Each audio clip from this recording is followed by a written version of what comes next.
To remember Spain. Murray Bookchin. An overview of the Spanish libertarian movement. After 50 years, the Spanish Civil War. These essays are less an analysis of the Spanish Revolution and Civil War of 1936–39 than an evocation of the greatest proletarian and peasant revolution to occur over the past 2 centuries. Although they contain a general overview and evaluation of the anarchist and anarcho-syndicalist movements, the two should be clearly distinguished. In the 3-year struggle at the end of the 1930s, they are not intended to be a full account of those complex events. It is no exaggeration to say that the Spanish Revolution was the farthest-reaching movement that the left ever produced, for reasons the essays that follow will make clear.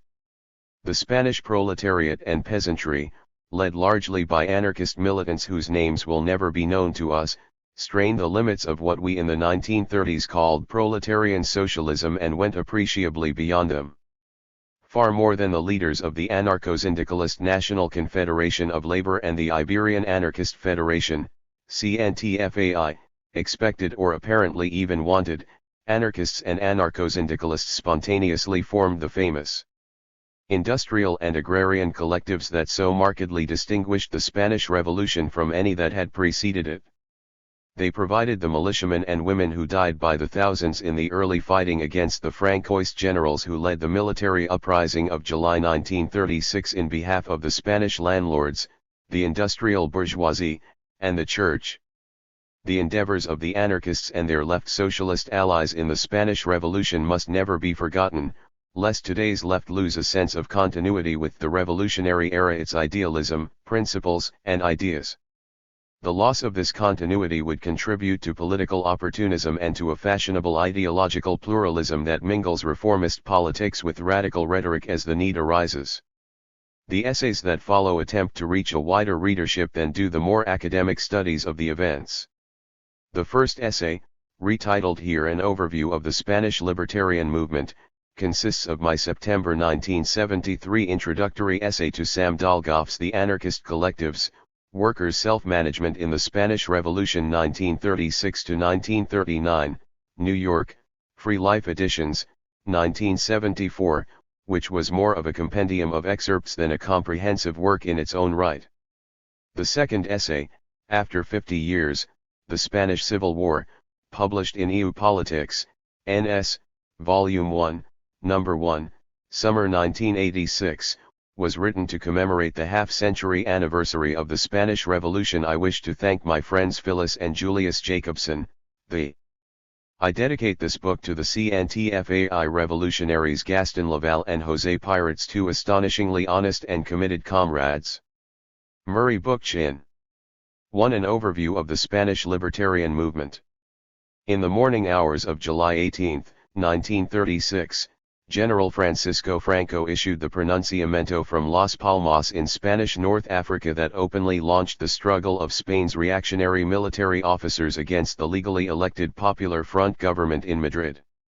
The Franco pronunciamiento left little doubt that, in the event of victory by the Spanish generals, the parliamentary republic would be replaced by a clearly authoritarian state, modeled institutionally on similar regimes in Germany and Italy. The Francoist forces, or nationalists, as they were to call themselves, exhibited all the trappings and ideologies of the fascist movements of the day: the raised open palm salute, the appeals to a folk-soil philosophy of order, duty, and obedience, and the avowed commitments to smash the labor movement and end all political dissidents. To the world, the conflict initiated by the Spanish generals seemed like another of the classic struggles waged between the forces of fascism and the forces of democracy that reached such acute proportions in the 30s. What distinguished the Spanish conflict from similar struggles in Italy, Germany, and Austria, however, was the massive resistance with which the forces of democracy seemed to oppose to the Spanish military. Franco and his military co-conspirators, despite the wide support they enjoyed among the officer cadres in the army, grossly miscalculated the popular opposition they would encounter. The so-called Spanish Civil War lasted nearly 3 years, from July 1936 to March 1939, and claimed an estimated 1 million lives. For the first time, so it seemed to many of us in the 30s, an entire people with dazzling courage had arrested the terrifying success of fascist movements in Central and Southern Europe. Scarcely 3 years earlier, Hitler had pocketed Germany without a shred of resistance from the massive Marxist-dominated German labor movement. Austria, 2 years before, had succumbed to an essentially authoritarian state after a week of feudal street fighting by socialist workers in Vienna. Everywhere fascism seemed on the march and democracy in retreat.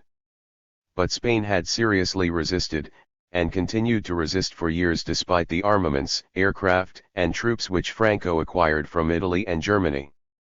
To radicals and liberals alike, the Spanish Civil War was being waged not only on the Iberian Peninsula but in every country where democracy seemed threatened by the rising tide of domestic and international fascist movements. The Spanish Civil War, we were led to believe, was a struggle between a liberal republic that was valiantly and with popular support trying to defend a democratic parliamentary state against authoritarian generals, an imagery that is conveyed to this very day by most books on the subject and by that shabby cinematic documentary To Die in Madrid. What so few of us knew outside Spain, however, was that the Spanish Civil War was in fact a sweeping social revolution by millions of workers and peasants who were concerned not to rescue a treacherous republican regime but to reconstruct Spanish society along revolutionary lines. We would scarcely have learned from the press that these workers and peasants viewed the Republic almost with as much animosity as they did the Francoists. Indeed, acting largely on their own initiative against Republican ministers who were trying to betray them to the generals, they had raided arsenals and sporting goods stores for weapons and with incredible valor had aborted military conspiracies in most of the cities and towns of Spain. We were almost totally oblivious to the fact that these workers and peasants had seized and collectivized most of the factories and land in Republican-held areas, establishing a new social order based on direct control of the country's productive resources by workers' committees and peasant assemblies.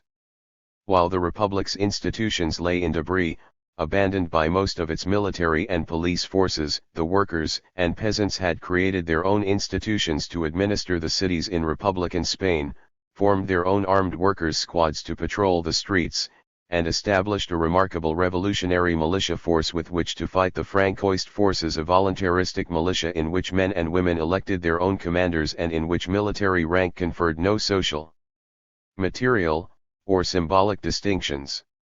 Largely unknown to us at that time, the Spanish workers and peasants had made a sweeping social revolution.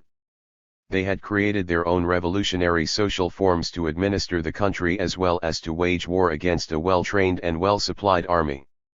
The Spanish Civil War was not a political conflict between a liberal democracy and a fascist military corps but a deeply socio-economic conflict between the workers and peasants of Spain and their historic class enemies, ranging from the landowning grandees and clerical overlords inherited from the past to the rising industrial bourgeoisie and bankers of more recent times.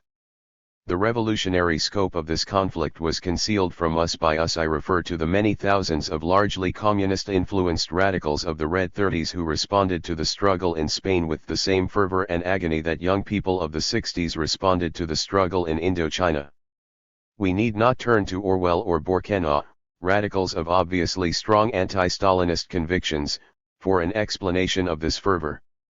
Burnett Bulletin, a rather politically innocent United Press reporter who happened to be stationed in Madrid at the time, conveys his own sense of moral outrage at the misrepresentation of the Spanish conflict in the opening lines of his superbly documented study, The Grand Camouflage. Although the outbreak of the Spanish Civil War in July 1936, was followed by a far-reaching social revolution in the anti-Franco camp more profound in some respects than the Bolshevik Revolution in its early stages. Millions of discerning people outside of Spain were kept in ignorance, not only of its depth and range, but even of its existence, by virtue of a policy of duplicity and dissimulation of which there is no parallel in history. Foremost in practicing this deception upon the world, and in misrepresenting in Spain itself the character of the revolution, were the communists, who, although but an exiguous minority when the Civil War began, used so effectually the manifold opportunities which that very upheaval presented that before the close of the conflict in 1939 they became, behind a democratic frontispiece, the ruling force in the left camp. The details of this deception could fill several large volumes. The silence that gathers around Spain, like a bad conscience, attests to the fact that the events are very much alive, as are the efforts to misrepresent them. After nearly 40 years the wounds have not healed. In fact, as the recent revival of Stalinism suggests, the disease that produced the purulence of counter-revolution in Spain still lingers on in the American left. But to deal with the Stalinist counter-revolution in Spain is beyond the scope of these remarks.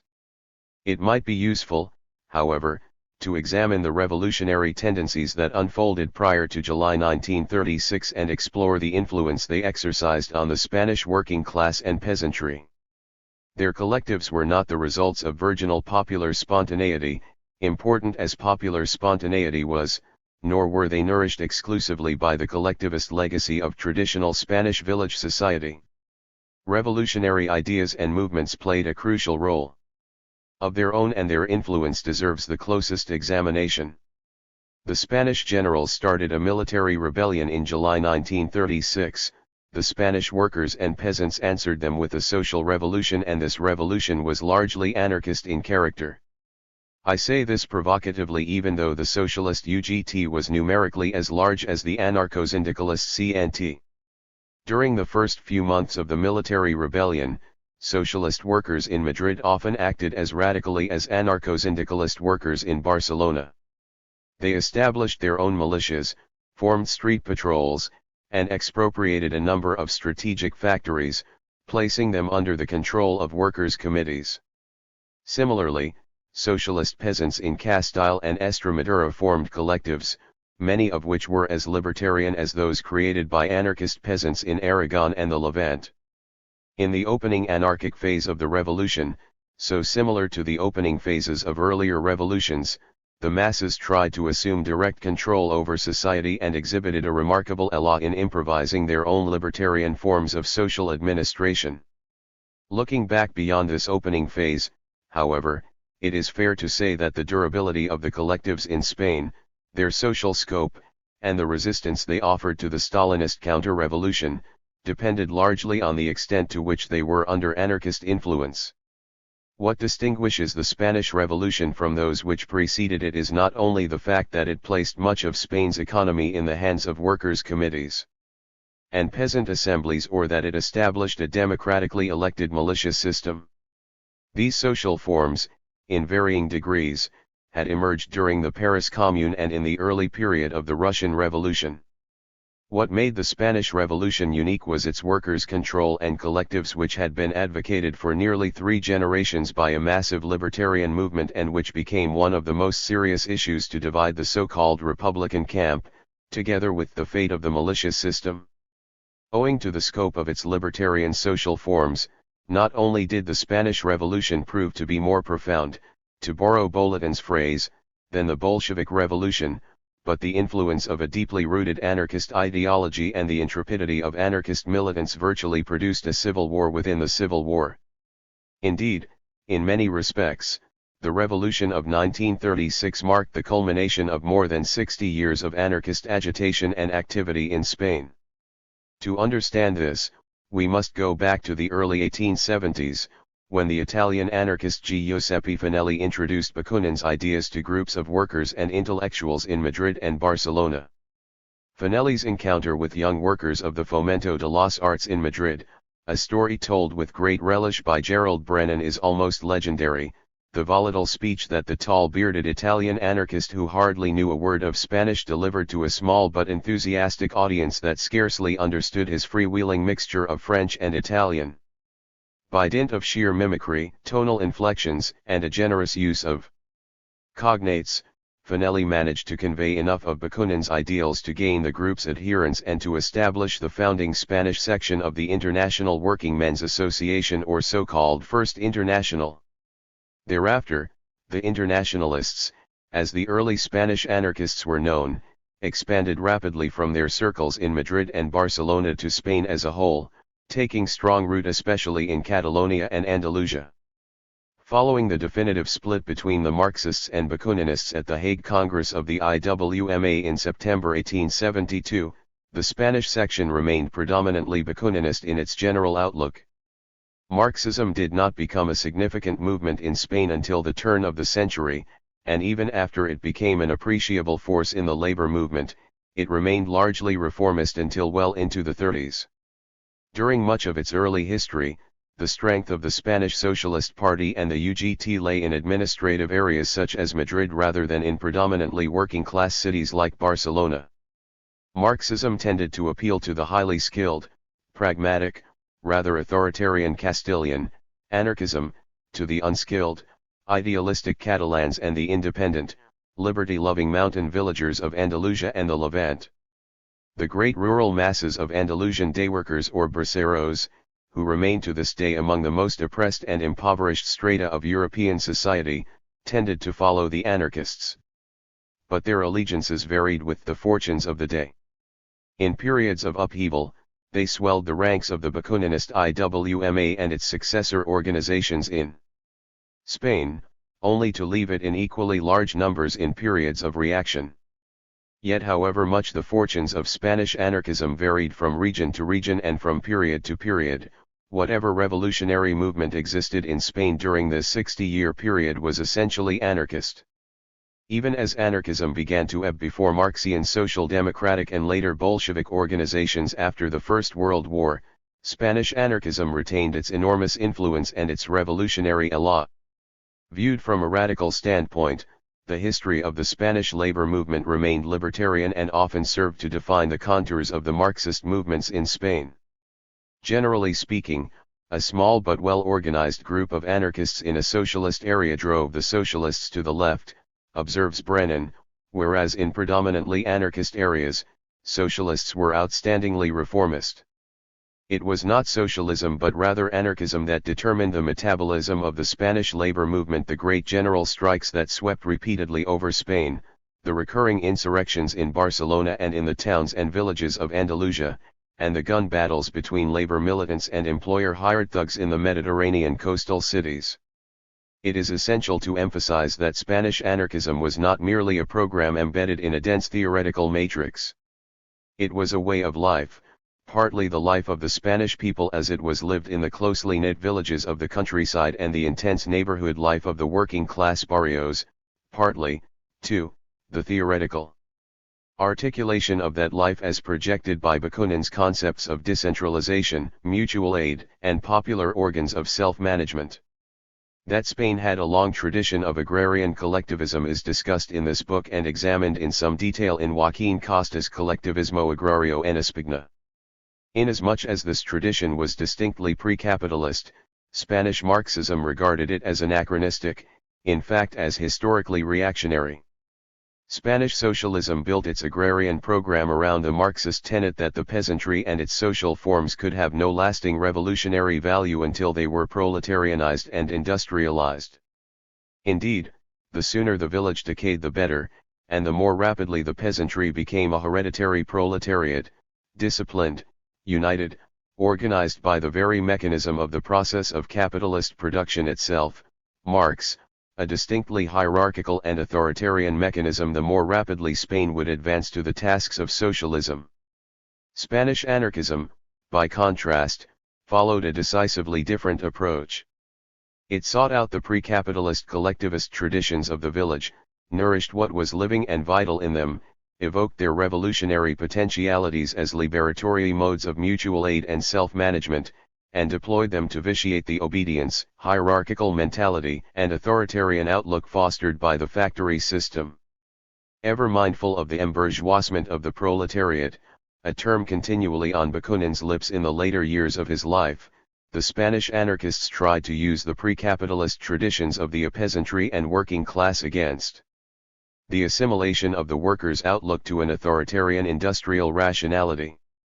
In this respect, their efforts were favored by the continuous fertilization of the Spanish proletariat by rural workers who renewed these traditions daily as they migrated to the cities. The revolutionary élan of the Barcelona proletariat, like that of the Petrograd and Parisian proletariats, was due in no small measure to the fact that these workers never solidly sedimented into a hereditary working class, totally removed from pre-capitalist traditions, whether of the peasant or the craftsman. Along the Mediterranean coastal cities of Spain, many workers retained a living memory of a non-capitalist culture, one in which each moment of life was not strictly regulated by the punch clock, the factory whistle, the foreman, the machine, the highly regulated workday, and the atomizing world of the large city. Spanish anarchism flourished within a tension created by these antagonistic traditions and sensibilities. Indeed, where a Germanic proletariat, to use another of Bakunin's cutting phrases, emerged in Spain, it drifted either toward the UGT or toward the Catholic unions. Its political outlook, reformist when not overtly conservative, often clashed with the more déclassé working class of Catalonia and the Mediterranean coast, leading to conflicting tendencies within the Spanish proletariat as a whole. Ultimately, in my view, the destiny of Spanish anarchism depended upon its ability to create libertarian organizational forms that could synthesize as the pre-capitalist collectivist traditions of the village with an industrial economy and a highly urbanized society. I speak here of no mere programmatic alliance between the Spanish peasantry and proletariat, but more organically, of new organizational forms and sensibilities that imparted a revolutionary libertarian character to two social classes who lived in conflicting cultures. That Spain required a well-organized libertarian movement was hardly a matter of doubt among the majority of Spanish anarchists. But would this movement reflect a village society or a factory society? Where a conflict existed, could the two be melded in the same movement without violating the libertarian tenets of decentralization, mutual aid, and self-administration? In the classical era of proletarian socialism between 1848 and 1939, an era that stressed the hegemony of the industrial proletariat in all social struggles, Spanish anarchism followed a historic trajectory that revealed at once the limitations of the era itself and the creative possibilities for anarchic forms of organization. By comparison with the cities, the Spanish villages that were committed to anarchism raised very few organizational problems. Brennan's emphasis on the braceros notwithstanding, the strength of agrarian anarchism in the south and the Levant lay in the mountain villages, not among the rural proletariat that worked the great plantations of Andalusia. In these relatively isolated villages, a fierce sense of independence and personal dignity whetted the bitter social hatreds engendered by poverty, creating the rural patriarchs of anarchism whose entire families were devoted almost apostolically to the idea.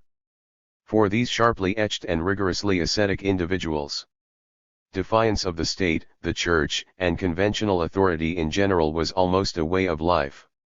Knitted together by the local press, and at various times there were hundreds of anarchist periodicals in Spain, they formed the sinews of agrarian anarchism from the 1870s onwards and, to a large extent, the moral conscience of Spanish anarchism throughout its history. Their agrarian collectives reflected to a remarkable extent the organizational forms which the anarchists fostered among all the villages under their influence before the 1936 revolution. The revolution in rural communities essentially enlarged the old IWMA and later CNT nuclei, membership groups, or quite simply clans of closely knit anarchist families into popular assemblies. These usually met weekly and formulated the policy decisions of the community as a whole. The assembly form comprised the organizational ideal of village anarchism from the days of the first truly Bakuninist Congress of the Spanish IWMA in Córdoba in 1872, stressing the libertarian traditions of Spanish village life. Where such popular assemblies were possible, their decisions were executed by a committee elected from the assembly. Apparently, the right to recall committee members was taken for granted, and they certainly enjoyed no privileges, emoluments, or institutional power. Their influence was a function of their obvious dedication and capabilities. It remained a cardinal principle of Spanish anarchists never to pay their delegates, even when the CNT numbered 1 million members. Normally, the responsibilities of elected delegates had to be discharged after working hours. Almost all the evenings of anarchist militants were occupied with meetings of one sort or another. Whether at assemblies or committees, they argued, debated, voted, and administered, and when time afforded, they read and passionately discussed the idea to which they dedicated not only their leisure hours but their very lives. For the greater part of the day, they were working men and women, obrera conscient, who abjured smoking and drinking, avoided brothels and the bloody bull ring, purged their talk of foul language, and by their probity, dignity, respect for knowledge, and militancy tried to set a moral example for their entire class. They never used the word God in their daily conversations, salute was preferred over adios, and avoided all official contact with clerical and state authorities, indeed, to the point where they refused to legally validate their lifelong free unions with marital documents and never baptized or confirmed their children. One must know Catholic Spain to realize how far-reaching were these self-imposed mores and how quixotically consistent some of them were with the puritanical traditions of the country. It is appropriate to note at this point that the myth, widely disseminated by the current sociological literature on the subject, that agrarian anarchism in Spain was anti-technological in spirit and atavistically sought to restore a Neolithic golden age can be quite effectively refuted by a close study of the unique educational role played by the anarchists. Indeed, it was the anarchists, with inexpensive, simply written brochures, who brought the French Enlightenment and modern scientific theory to the peasantry, not the arrogant liberals or the disdainful socialists. Together with pamphlets on Bakunin and Kropotkin, the anarchist press published simple accounts of the theories of natural and social evolution and elementary introductions to the secular culture of Europe. They tried to instruct the peasants in advanced techniques of land management and earnestly favored the use of agricultural machinery to lighten the burdens of toil and provide more leisure for self-development. Far from being an atavistic trend in Spanish society, as Hobsbawm, in his Primitive Rebels, and even Brennan would have us believe, I can say with certainty from a careful review of the issue that anarchism more closely approximated a radical popular enlightenment. In their personal qualities, dedicated urban anarchists were not substantially different from their rural comrades. But in the towns and cities of Spain, these urban anarchists faced more difficult organizational problems. Their efforts to create libertarian forms of organization were favored, of course, by the fact that many Spanish workers were either former villagers or were only a generation or so removed from the countryside. Yet the prospect for libertarian organization in the cities and factories could not depend upon the long tradition of village collectivism, the strong sense of community that existed in rural anarchist areas. For within the factory itself the realm of toil, hierarchy, industrial discipline, and brute material necessity community was more a function of the bourgeois division of labor with its exploitative, even competitive connotations, than of humanistic cooperation, playfully creative work, and mutual aid. Working-class solidarity depended less upon a shared meaningful life nourished by self-fulfilling work than the common enemy, the boss, who exploded any illusion that under capitalism the worker was more than an industrial resource, an object to be coldly manipulated and ruthlessly exploited. If anarchism can be partly regarded as a revolt of the individual against the industrial system, the profound truth that lies at the heart of that revolt is that the factory routine not only blunts the sensibility of the worker to the rich feast of life, it degrades the worker's image of his or her human potentialities, of his or her capacities to take direct control of the means for administering social life. One of the unique virtues that distinguished the Spanish anarchists from socialists was their attempt to transform the factory domain itself, a transformation that was to be effected in the long run by their demand for workers' self-management of production, and more immediately, by their attempt to form libertarian organizations that culminated in the formation of the syndicalist CNT. However, the extent to which workers' self-management can actually eliminate alienated labor and alter the impact of the factory system on the workers' sensibilities requires, in my view, a more probing analysis than it has hitherto received.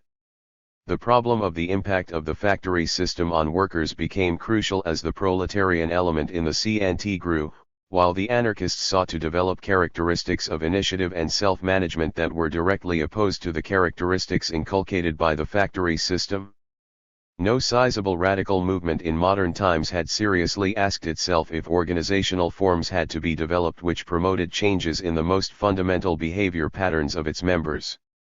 How could the libertarian movement vitiate the spirit of obedience, of hierarchical organization, of leader and led relationships, of authority and command instilled by capitalist industry? It is to the lasting credit of Spanish anarchism and of anarchism generally that it posed this question. The term integral personality appears repeatedly in Spanish anarchist documents, and tireless efforts were made to develop individuals who not only cerebrally accepted libertarian principles but tried to practice them. Accordingly, the organizational framework of the movement, as expressed in the IWMA, the CNT, and the FAI, was meant to be decentralized, to allow for the greatest degree of initiative and decision-making at the base, and to provide structural guarantees against the formation of a bureaucracy. These requirements, on the other hand, had to be balanced against the need for coordination, mobilized common action, and effective planning. The organizational history of anarchism in the cities and towns of Spain, the forms the anarchists created and those which they discarded, is largely an account of the pull between these two requirements and the extent to which one prevailed over the other. This tension was not merely a matter of experience and structural improvisation. In the long run, the outcome of the pull between decentralization and coordination depended on the ability of the most dedicated anarchists to affect the consciousness of the workers who entered anarchist influenced unions, specifically unions of a syndicalist character whose aims were not only to fight for immediate material gains but also to provide the infrastructure for a libertarian society. Long before syndicalism became a popular term in the French labor movement of the late 1890s, it already existed in the early Spanish labor movement. The anarchist-influenced Spanish Federation of the old IWMA, in my opinion, was distinctly syndicalist.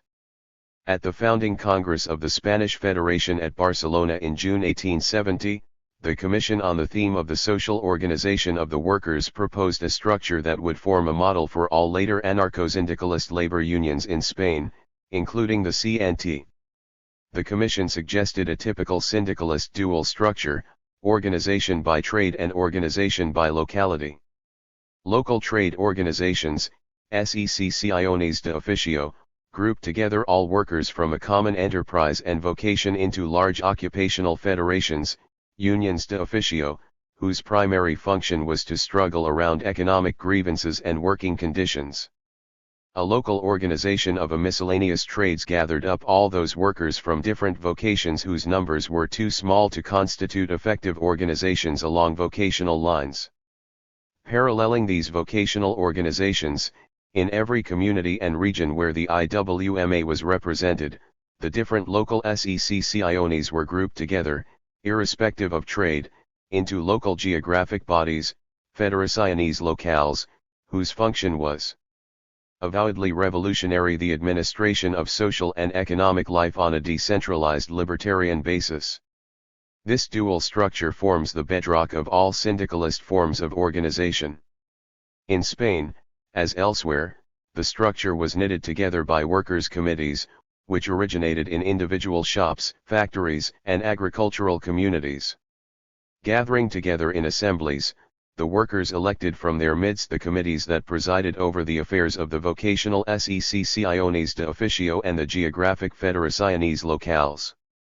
They were federated into regional committees for nearly every large area of Spain. Every year, when possible, the workers elected the delegates to the annual congresses of the Spanish Federation of the IWMA, which in turn elected a national federal council. With the decline of the IWMA, syndicalist union federations surfaced and disappeared in different regions of Spain, especially Catalonia and Andalusia. The first was the rather considerable Workers' Federation of the 1880s. Following its suppression, Spanish anarchism contracted either to non-union ideological groups such as the Anarchist Organization of the Spanish Region or to essentially regional union federations like the Catalan-based Pact of Union and Solidarity of the 1890s and Workers' Solidarity of the early 1900s. Except for the short-lived Federation of Workers' Societies of the Spanish Region, established in 1900 on the initiative of a Madrid bricklayers union, no major national syndicalist federation appeared in Spain until the organization of the CNT in 1911. With the establishment of the CNT, Spanish syndicalism entered its most mature and decisive period. Considerably larger than its rival, the UGT, the CNT became the essential arena for anarchist agitation in Spain. The CNT was not merely founded, it developed organically out of the Catalan Workers' Solidarity and its most consolidated regional federation, the Catalan Federation, Confederación Regional del Trabajo de Catalunya. Later, other regional federations were established from local unions in each province, many of them lingering on from the Federation of Workers' Societies of the Spanish region until there were 8 by the early 1930s. The national organization, in effect, was a loose collection of regional federations which were broken down into local and district federations and finally into sindicatos, or individual unions. These sindicatos, earlier, they were known by the dramatic name of Sociedades de Resistencia al Capital, resistance societies to capital, were established on a vocational basis and, in typical syndicalist fashion, grouped into geographic and trade federations, Federaciones Locales and Sindicatos de Oficio. To coordinate this structure, the annual congresses of the CNT elected a national committee which was expected to occupy itself primarily with correspondence, the collection of statistics, and aid to prisoners. The statutes of the Catalan Regional Federation provide us with the guidelines used for the national movement as a whole. According to these statutes, the organization was committed to direct action, rejecting all political and religious interference. Affiliated district and local federations were to be governed by the greatest autonomy possible, it being understood by this that they have complete freedom in all the professional matters relating to the individual trades which integrate them. Each member was expected to pay monthly dues of 10 centimes, a trifling sum, which was to be divided equally among the local organization, the regional confederation, the national confederation, the union newspaper, Solidaridad Obrera Workers' Solidarity, and the all-important special fund for social prisoners. By statute, the regional committee, the regional equivalent of the CNT's national committee, was expected to be merely an administrative body. Although it clearly played a directive role in coordinating action, its activities were bound by policies established by the annual regional congress.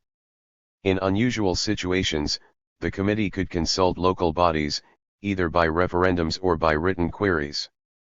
In addition to the annual regional congresses at which the regional committee was elected, the committee was obliged to call extraordinary congresses at the request of the majority of the local federations. The local federations, in turn, were given 3 months' notice before a regular congress so that they could prepare the themes for discussion. Within a month before the congress, the regional committee was required to publish the submitted themes in the union newspaper, leaving sufficient time for the workers to define their attitudes toward the topics to be discussed and instruct their delegates accordingly. The delegations to the Congress, whose voting power was determined by the number of members they represented, were elected by general assemblies of workers convened by the local and district federations. These statutes formed the basis for the CNT's practice up to the Revolution of 1936. Although they notably lacked any provision for the recall of the committee members, the organization in its heroic period was more democratic than the statutes would seem to indicate. A throbbing vitality existed at the base of this immense organization, marked by active interest in the CNT's problems and considerable individual initiative. The workers' centers, Centros Obreros, which the anarchists had established in the days of the IWMA, were not only the local offices of the union, they were also meeting places and cultural centers where members went to exchange ideas and attend lectures. All the affairs of the local CNT were managed by committees of ordinary unpaid workers. Although the official union meetings were held only once in 3 months, there were conferences of an instructive character every Saturday night and Sunday afternoon. The solidarity of the sindicatos was so intense that it was not always possible to maintain an isolated strike. There was always a tendency for a strike to trigger off others in its support and generate active aid by other sindicatos. In any case, this is the way the CNT tried to carry on its affairs and during favorable periods actually functioned. But there were periods when repression and sudden, often crucial, turns in events made it necessary to suspend annual or regional congresses and confine important policy-making decisions to plenums of leading committees or to congresses that were little more than patchwork conferences. Charismatic leaders at all levels of the organization came very close to acting in a bureaucratic manner. Nor is the syndicalist structure itself immune to bureaucratic deformations. It was not very difficult for an elaborate network of committees, building up to regional and national bodies, to assume all the features of a centralized organization and circumvent the wishes of the workers' assemblies at the base. Finally, the CNT, despite its programmatic commitment to libertarian communism and its attempt to function in a libertarian manner, was primarily a large trade union federation rather than a purely anarchist organization. Angel Pestana, one of its most pragmatic leaders, recognized that roughly a third of the CNT membership could be regarded as anarchists.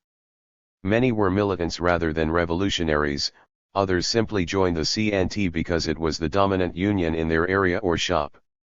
And by the 1930s, the great majority of CNT members were workers rather than peasants. Andalusians, once the largest percentage of members in the anarchist-influenced unions of the previous century, had dwindled to a minority, a fact which is not noted by such writers as Brennan and Hobsbawm, who overemphasize the importance of the rural element in the anarcho-syndicalist trade unions. With the slow change in the social composition of the CNT and the growing supremacy of industrial over-village values in its leadership and membership, it is my view that the Confederation would have eventually turned into a fairly conventional Latin type of trade union. The Spanish anarchists were not oblivious to these developments. Although syndicalist unions formed the major arena of anarchist activity in Europe, anarchist theorists were mindful that it would not be too difficult for reformist leaders in syndicalist unions to shift organizational control from the bottom to the top. They viewed syndicalism as a change in focus from the commune to the trade union, from all the oppressed to the industrial proletariat, from the streets to the factories, and, in emphasis at least, from insurrection to the general strike. Malatesta, fearing the emergence of a bureaucracy in the syndicalist unions, warned that the official is to the working class a danger only comparable to that provided by the parliamentarian, both lead to corruption and from corruption to death is but a short step. Although he was to change his attitude towards syndicalism, he accepted the movement with many reservations and never ceased to emphasize that trade unions are, by their very nature, reformist and never revolutionary. To this warning he added that the revolutionary spirit must be introduced, developed, and maintained by the constant actions of revolutionaries who work from within their ranks as well as from outside, but it cannot be the normal, natural definition of the trade union's function. Syndicalism had divided the Spanish anarchist movement without really splitting it.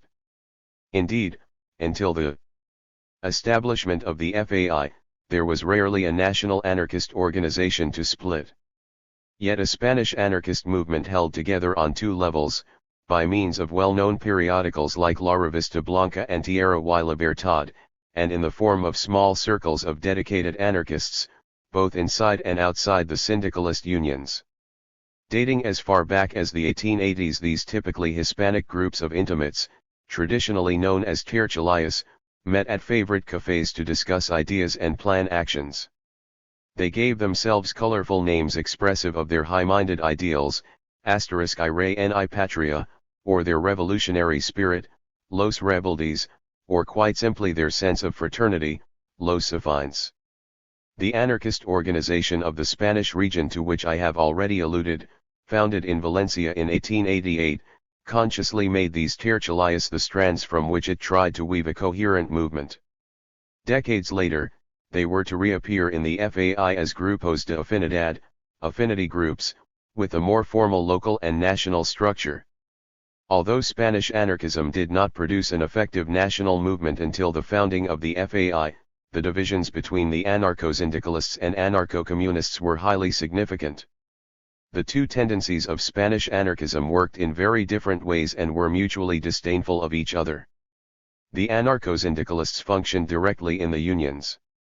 They accepted key union positions and placed their emphasis on organizing, often at the expense of propaganda and ideological commitment.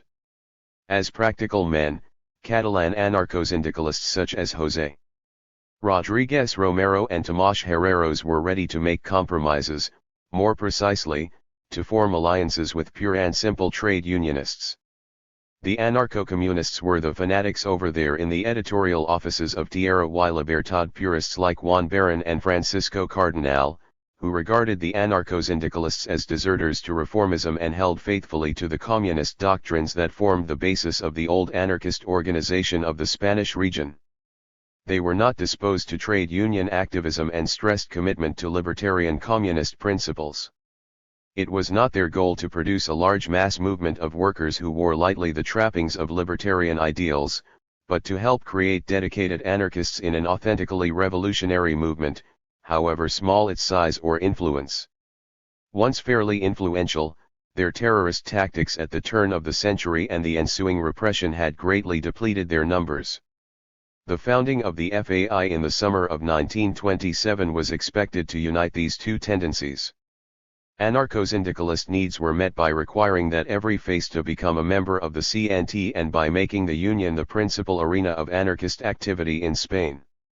The needs of the anarcho-communists were met by the very fact that an avowedly anarchist organization was established nationally, apart from the CNT, and by making the affinity group the basis for a vanguard movement avowedly dedicated to the achievement of libertarian communism.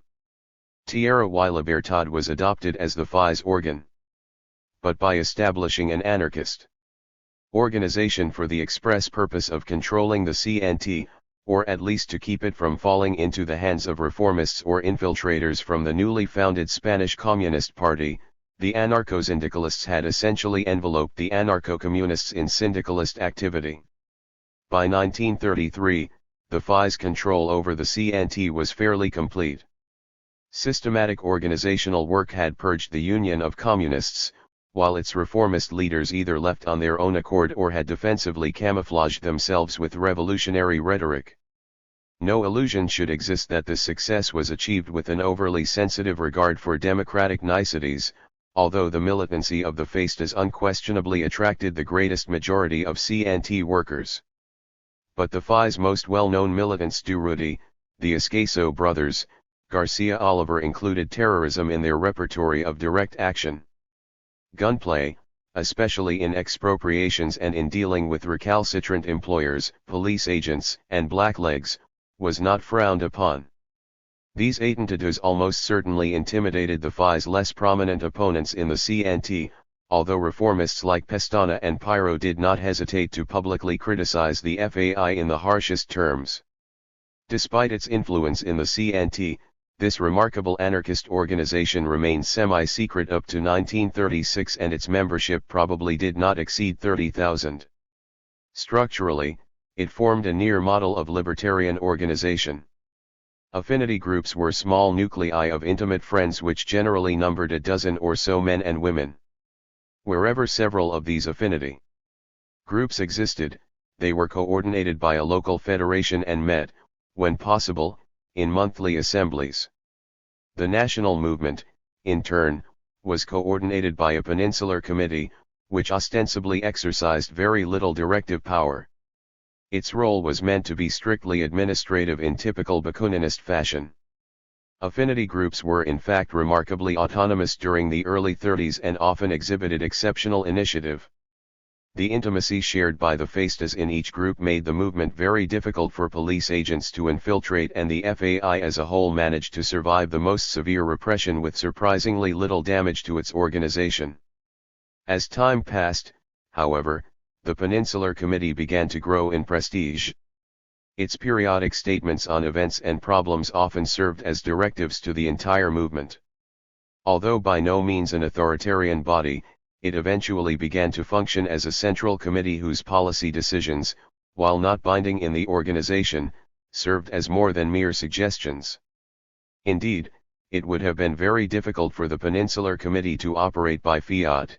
The average FAIsta was a strong personality who would have readily voiced disagreement with any decision that he or she found particularly unpalatable. But the FAI increasingly became an end in itself, and loyalty to the organization, particularly when it was under attack or confronted with severe difficulties, tended to mute criticism. There can be no question that the FAI raised enormously the social consciousness of the average Cenotista. More than any single force apart from employer recalcitrance, it made the CNT into a revolutionary syndicalist organization, if not a truly anarcho-syndicalist one. The FAI stressed a commitment to revolution and to libertarian communism and gained a considerable following within the CNT, a more dedicated following in anarchist Saragossa than in syndicalist Barcelona. But the FAI was not able to completely rid the CNT of reformist elements. The union attracted many workers by its militant fight for improved economic conditions, and the sedimentation of the CNT along hierarchical lines continued. In its attempt to control the CNT, the FAI in fact became a victim of the less developed elements in the union.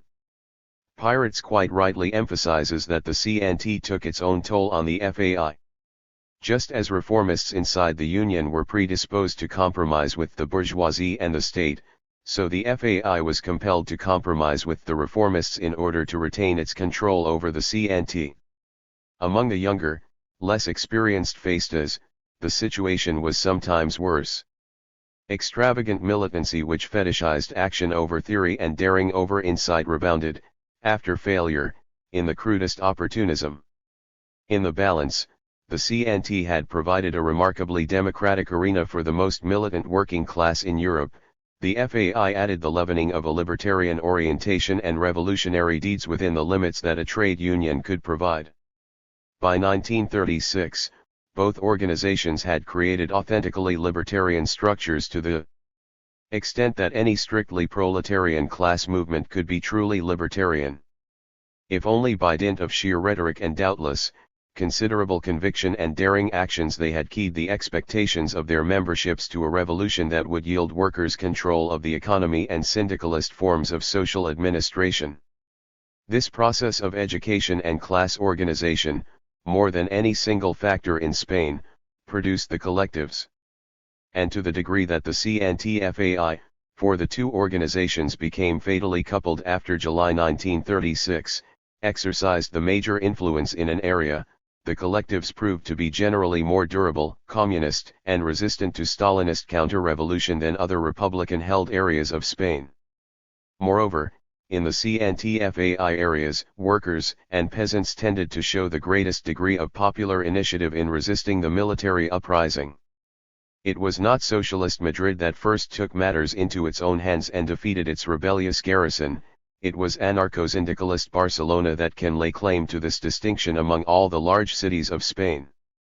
Madrid rose against the Montana barracks only after sound trucks broadcast the news that the army had been defeated in the streets and squares of Barcelona. And even in Madrid, perhaps the greatest initiative was shown by the local CNT organization, which enjoyed the allegiance of the city's militant construction workers. The CNT-FAI, in effect, revealed all the possibilities of a highly organized and extremely militant working class. A classical proletariat, if you will, whose basic economic interests were repeatedly frustrated by a myopic intransigent bourgeoisie.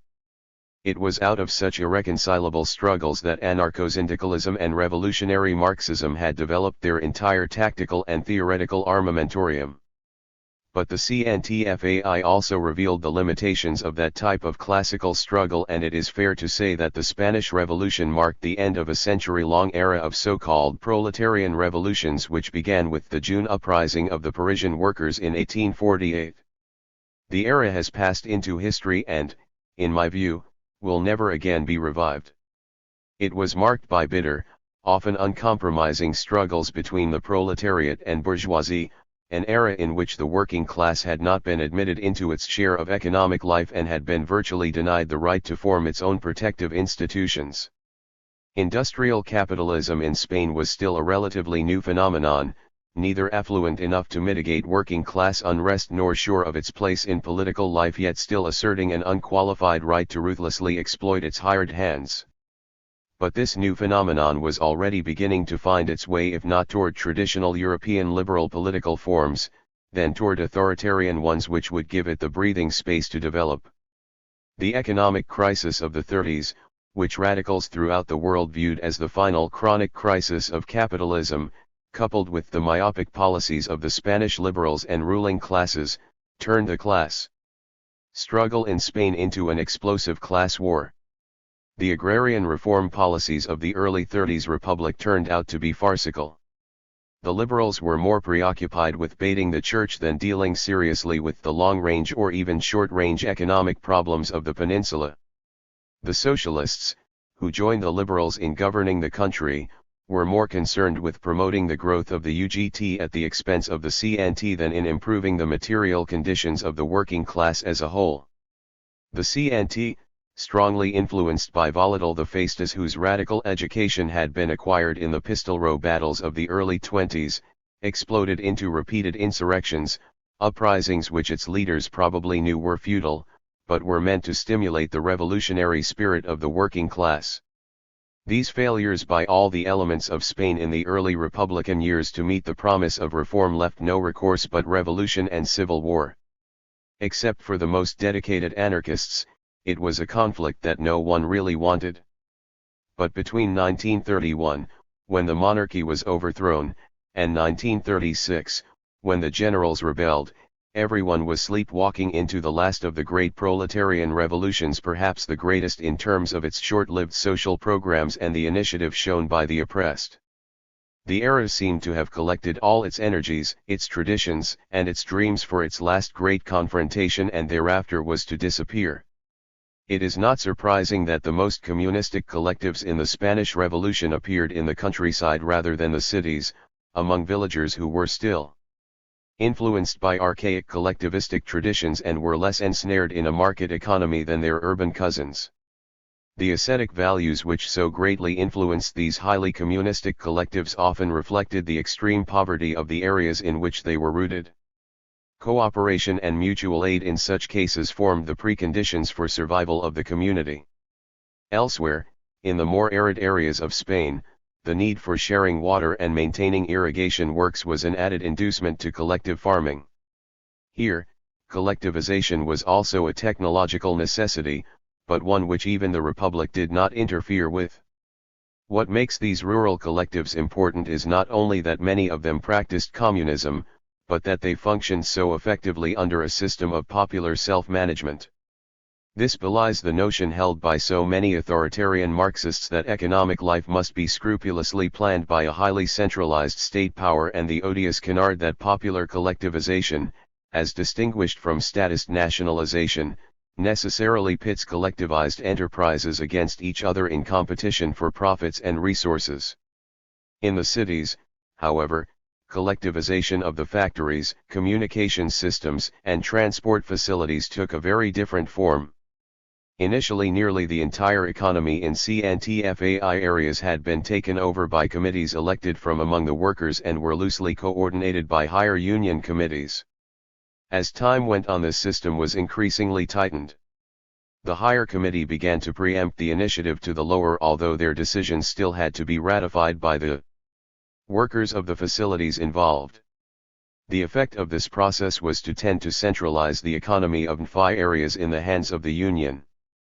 The extent to which this process unfolded varied greatly from industry to industry and area to area, and with the limited knowledge we have at hand, generalizations are very difficult to formulate. With the entry of the CNTFAI into the Catalan government in 1936, the process of centralization continued and the union-controlled facilities became wedded to the state. By early 1938, a political bureaucracy had largely supplanted the authority of the workers' committees in all Republican-held cities. Although workers' control existed in theory, it had virtually disappeared in fact. If the commune formed the basis for the rural collectives, the committee formed the basis for the industrial collectives. Indeed, apart from the rural communes, the committee system predominated wherever the state power had collapsed in villages and towns as well as factories and urban neighborhoods. All had been set up in the heat of action to direct the popular response to the military coup d'état, observe Pierre Bruet and Émile Temim. They had been appointed in an infinite number of ways. In the villages, the factories, and on the worksites, time had sometimes been taken to elect them, at least summarily, at a general meeting. At all events, care had been taken to see that all parties and unions were represented on them, even if they did not exist before the revolution, because the committee represented at one and the same time as the workers a whole and the sum total of their organizations. In more than one place those elected came to an understanding as to who was to represent one or another union, who would be the Republican and who the Socialist. Very often, in the towns, the most active elements appointed themselves. It was sometimes the electors as a whole who chose the men to sit on the committee of each organization, but more often the members of the committee were elected either by a vote within their own organization or were quite simply appointed by the local governing committees of the parties and unions. The nearly 40 years that separate our own time from the Spanish Revolution have produced sweeping changes in Western Europe and America, changes that are also reflected in Spain's present social development. The classical proletariat that fought so desperately for the minimal means of life is giving way to a more affluent worker whose main concern is not material survival and employment, but a more human way of life and meaningful work. The social composition of the labor force is changing as well proportionately, more toward commercial, service, and professional vocations than unskilled labor in mass manufacturing industries. Spain, like the rest of Western Europe, is no longer predominantly an agricultural country. The majority of its people live in towns and cities, not in the relatively isolated villages that nourished rural collectivism. In a visit to working-class Barcelona during the late 60s, I seemed to see as many American-style attaché cases as lunch boxes. These changes in the goals and traits of the non-bourgeois classes in capitalist society are the products of the sweeping industrial revolution that followed the Second World War and of the relative affluence or expectations of affluence that have brought all the values of material scarcity into question. They have introduced a historic tension between the irrationality of present life ways and the utopian promise of a liberated society. The young workers of the late 60s and early 70s tend to borrow their values from relatively affluent middle-class youth, who no longer hypostasize the work ethic, puritanical mores, hierarchical obedience, and material security, but rather free time for self-development, sexual liberation in the broadest sense of the term, creative or stimulating work as distinguished from mindless labor, and an almost libidinal disdain for all authority. In Spain it is significant that privileged university students, who tended to play a reactionary role in the 30s, are among the most radical elements of society in the 60s and 70s. Together with young workers and intellectuals in all fields, they are beginning to accept in varying degrees the personalistic and utopistic goals that make the puritanical and overly institutionalized anarcho-syndicalism of the CNTFAI seem anachronistic. The limitations of the trade union movement, even in its anarcho-syndicalist form, have become manifestly clear. To see in trade unions, whether syndicalist or not, an inherent potentiality for revolutionary struggle is to assume that the interests of workers and capitalists, merely as classes, are intrinsically incompatible. This is demonstrably untrue if one is willing to acknowledge the obvious capacity of the system to remake or to literally create the worker in the image of a repressive industrial culture and rationality. From the family, through the school and religious institutions, the mass media, to the factory and finally trade union and revolutionary party, capitalist society conspires to foster obedience, hierarchy, the work ethic, and authoritarian discipline in the working class as a whole, indeed, in many of its emancipatory movements as well. The factory and the class organizations that spring from it play the compelling role in promoting a well-regulated, almost unconscious docility in mature workers, a docility that manifests itself not so much in characterless passivity as in a pragmatic commitment to hierarchical organizations and authoritarian leaders. Workers can be very militant and exhibit strong, even powerful character traits in the most demanding social situations, but these traits can be brought as much, if not more readily, to the service of a reformist labor bureaucracy as to a libertarian revolutionary movement. They must break with the hold of bourgeois culture on their sensibilities, specifically, with the hold of the factory, the locus of the workers' very class existence, before they can move into that supreme form of direct action called revolution, and further, construct a society they will directly control in their workshops and communities. This amounts to saying that workers must see themselves as human beings, not as class beings, as creative personalities, not as proletarians, as self-affirming individuals, not as masses. And the destiny of a liberated society must be the free commune, not the confederation of factories, however self-administered, for such a confederation takes a part of society, its economic component, and reifies it into the totality of society. Indeed, even that economic component must be humanized precisely by our bringing an affinity of friendship to the work process, by diminishing the role of onerous work in the lives of the producers, indeed, by a total transvaluation of values, to use Nietzsche's phrase, as it applies to production and consumption as well as social and personal life. Even though certain aspects of the libertarian revolution in Spain have lost their relevance, anarchist concepts themselves that can encompass and fully express a post-scarcity mentality can be much more relevant to the present than the authoritarian ideologies of the 1930s, despite the tendency of these ideologies to fill the vacuum left by the absence of meaningful libertarian alternatives and organizations. Such anarchist concepts could no longer rely in practical terms on the collectivist traditions of the countryside. These traditions are virtually gone as living forces, although perhaps the memory of the old collectivist traditions lives among Spanish youth in the same sense that American youth have turned to the tribal traditions of the American Indians for cultural inspiration.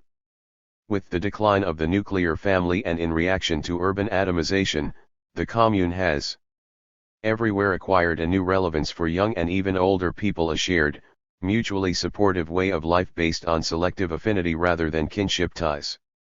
Burgeoning urbanization has posed more sharply than ever the need for decentralistic alternatives to the megalopolis, the gigantism of the city, the need for the human scale. The grotesque bureaucratization of life, which in Camus's words reduces everyone to a functionary, has placed a new value on non-authoritarian institutions and direct action. Slowly, even amidst the setbacks of our time, a new self is being forged. Potentially, this is a libertarian self that could intervene directly in the changing and administration of society, a self that could engage in the self-discipline, self-activity, and self-management so crucial to the development of a truly free society. Here the values prized so highly by traditional anarcho-communism establish direct continuity with a contemporary form of anarcho-communism that gives consciousness and coherence to the intuitive impulses of this new sensibility. But if these goals are to be achieved, contemporary anarcho-communism cannot remain a mere mood or tendency, wafting in the air like a cultural ambience. It must be organized, indeed, well organized if it is to effectively articulate and spread this new sensibility. It must have a coherent theory and extensive literature. It must be capable of dueling with the authoritarian movements that try to denature the intuitive libertarian impulses of our time and channel social unrest into hierarchical forms of organization. On this score, Spanish anarchism is profoundly relevant for our time, and the Spanish Revolution still provides the most valuable lessons in the problem of self-management that we can cull from the past. To deal with these problems, perhaps I can best begin by saying that there is little, in fact, to criticize in the structural forms that the CNT and the FAI tried to establish. The CNT, almost from the outset, organized its locals as factory rather than craft unions, and the nationwide occupational federations, the unions de oficio, or internationals as we would call them, which emerged with the IWMA, were abandoned for local federations, the Federaciones Locales. This structure situated the factory in the community, where it really belonged if the commune concept was to be realistic, rather than in an easily manipulatable industrial network that easily lent itself to statist nationalization. The centros obreros, the local federations, the careful mandating of delegates to congresses, the elimination of paid officials, the establishment of regional federations, regional committees, and even a national committee, would all have been in conformity with libertarian principles had all of these institutions lived up their intentions.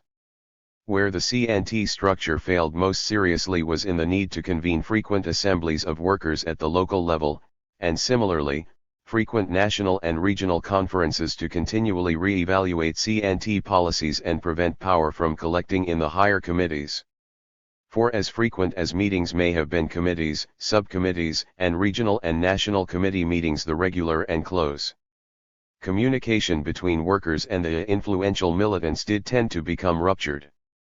Confusion developed over the crucial problem of the locus for making policy decisions.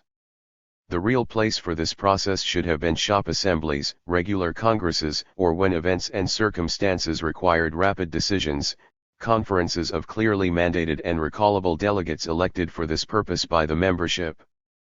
The sole responsibility of the regional and national committees should have been administrative, that is, the coordination and execution of policy decisions formulated by membership meetings and conference or congress delegates. Nevertheless, the structure of the CNT as a syndicalist union and that of the FAI as an anarchist federation was, in many respects, quite admirable. Indeed, my principal criticisms in the pages above have been not so much of the forms themselves, but of the departures the CNT and the FAI made from them.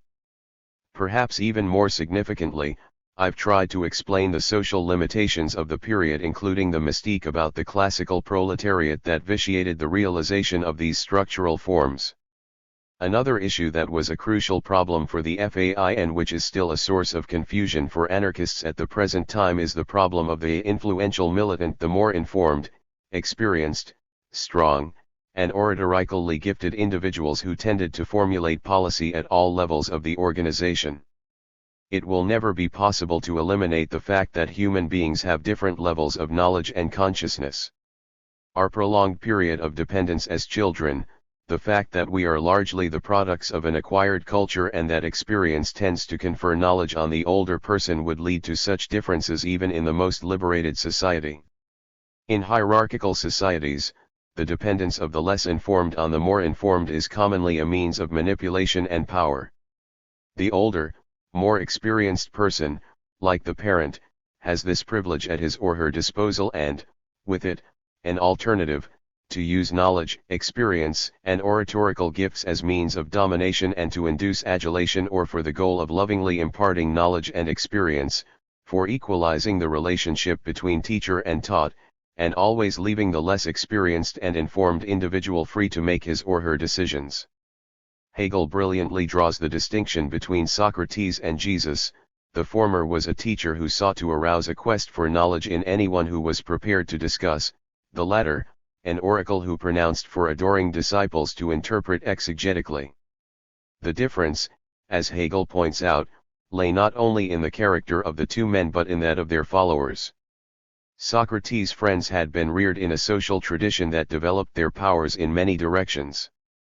They had absorbed that democratic spirit which gives an individual a greater measure of independence and makes it impossible for any tolerably good head to depend wholly and absolutely on one person.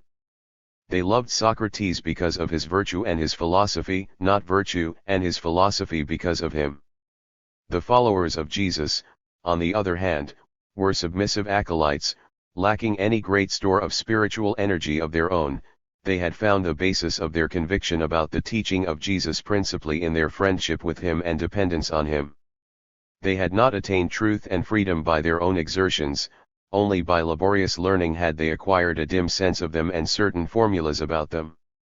Their ambition was to grasp and keep this doctrine faithfully and to transmit it equally faithfully to others without any addition, without letting it acquire any variations in detail by working on it themselves.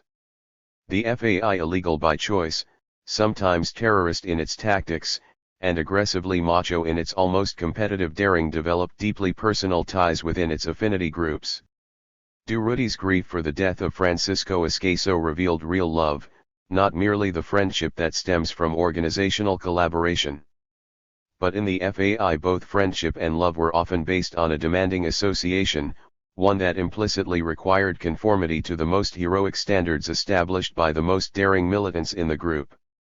Such relationships are not likely to shatter over doctrinal disagreements or what often seem like mere points of theory. Eventually these relationships produce leaders and led; worse, the leaders tended to patronize the led and finally manipulate them. To escape this process of devolution, an anarchist organization must be aware of the fact that the process can occur, and it must be vigilant against its occurrence. To be effective, the vigilance must eventually express itself in more positive terms. It cannot coexist with an adulation of violence, competitive daring, and mindless aggressiveness, not to speak of an equally mindless worship of activism and strong characters. The organization must recognize that differences in experiences and consciousness do exist among its members and handle these differences with a wary consciousness, not conceal them with euphemisms like influential militant.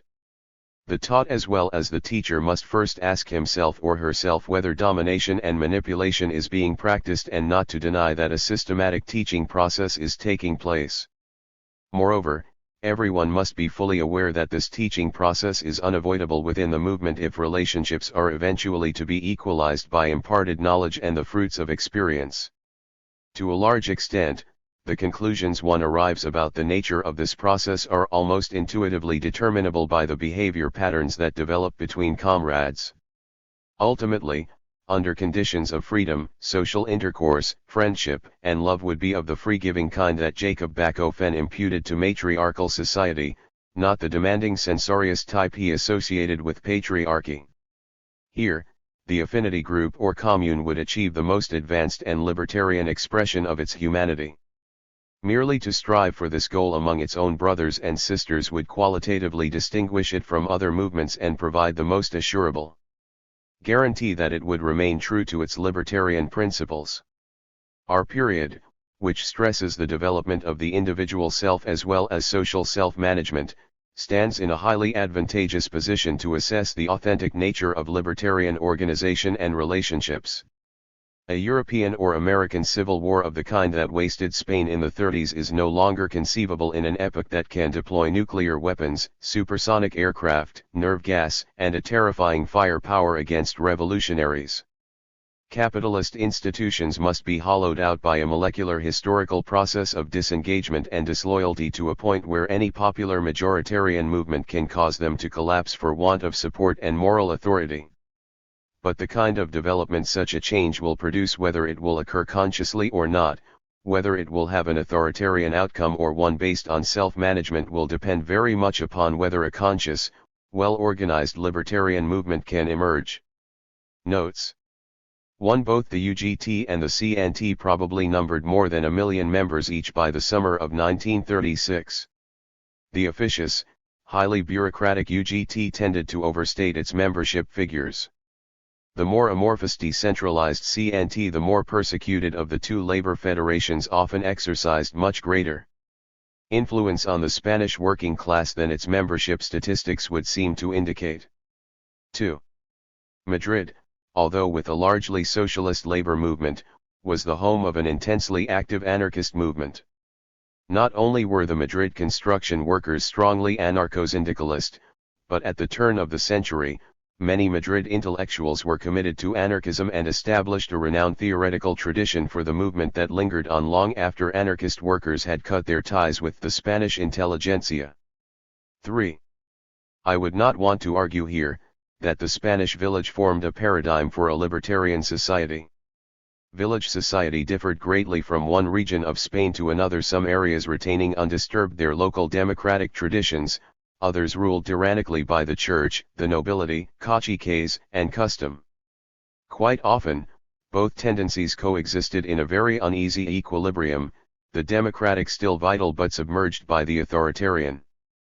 4. In the case of the CNT there were exceptions to this rule.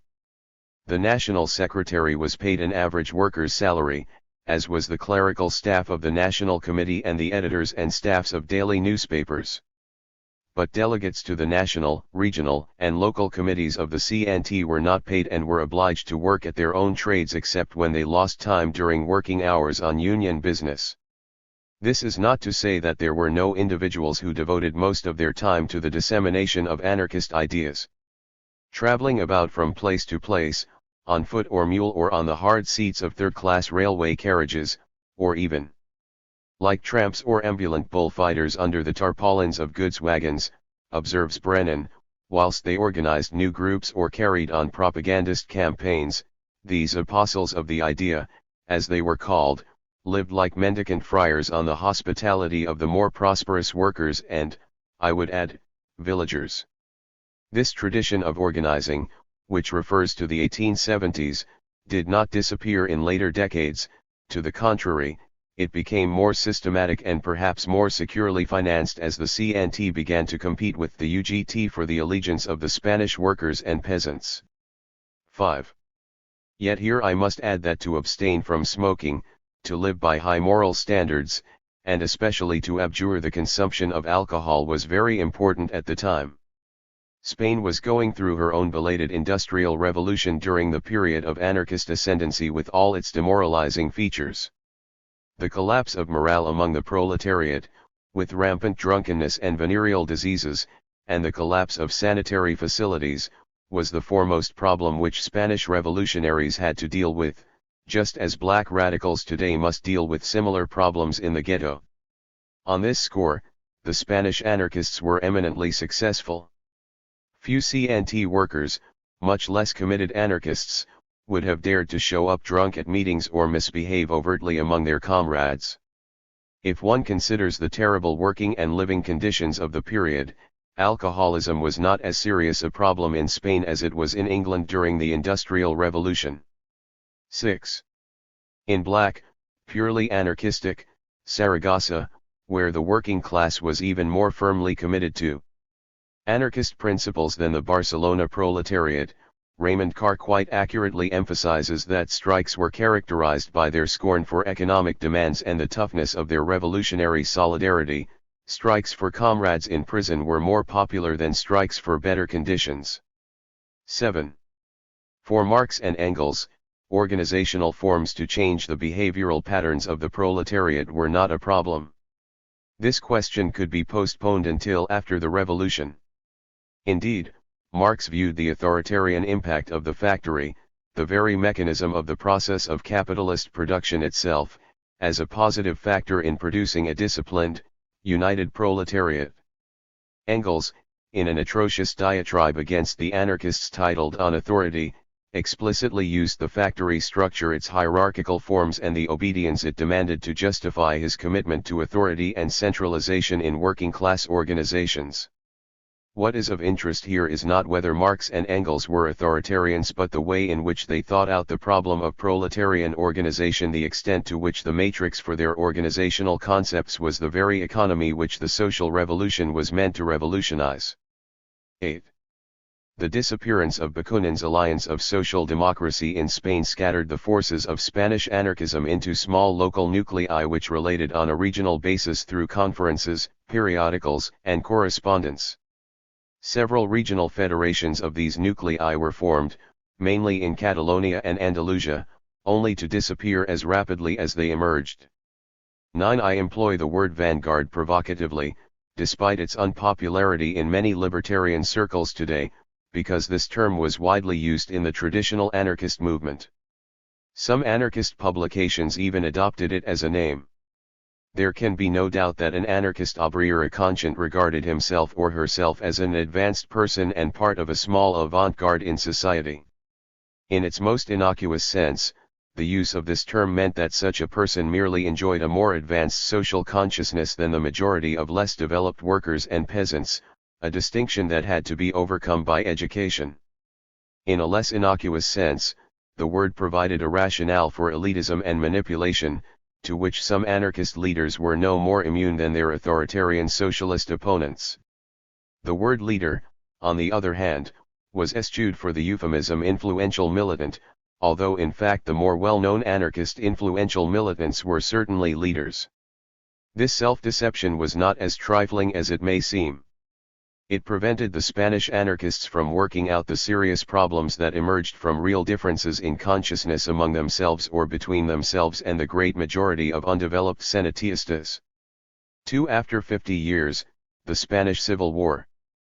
Between myth and reality there lies a precarious zone of transition that occasionally captures the truth of each.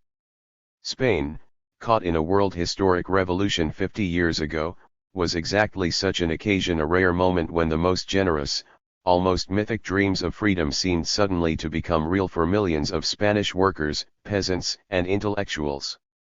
For this brief period of time, this shimmering moment, as it were, the world stood breathlessly still, while the red banners of revolutionary socialism and the red and black banners of revolutionary anarcho-syndicalism floated over most of Spain's major cities and thousands of her villages. Taken together with the massive, spontaneous collectivization of factories, fields, even hotels and restaurants, the oppressed classes of Spain reclaimed history with a force and passion of an unprecedented scope and gave a stunning reality in many areas of the peninsula to the ageless dream of a free society. The Spanish Civil War of 1936–39 was, at its inception, the last of the classical European workers' and peasants' revolutions, not, let me make it clear, a short-lived uprising, a Qatar-controlled guerrilla war, or a simple civil conflict between regions for national supremacy. And like so many life forms that appear for the last time, before fading away forever, it was the most far-reaching and challenging of all such popular movements of the great revolutionary era that encompasses Cromwellian England of the late 1640s and the working-class uprisings of Vienna and Asturias of the early 1930s. It is not a myth but a sheer lie, the cretinous perversion of history by its makers in the Academy to depict the Spanish Civil War as a mere prelude to World War II, an alleged conflict between democracy and fascism. Not even World War II deserves the honor of this ideological characterization. Spain was seized by more than a civil war, it was in the throes of a profound social revolution. Nor was this revolution, like so many self-styled ones of recent years, simply the product of Spain's struggle for modernization.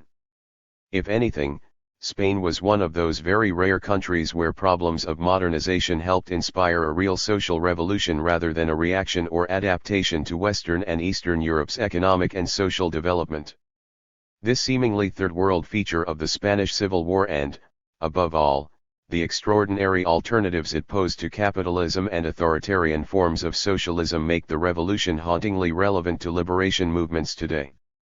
In modernizing the country, the Spanish working class and peasantry literally took over much of its economy and managed it directly in the form of collectives, cooperatives, and union network syndicalist structures.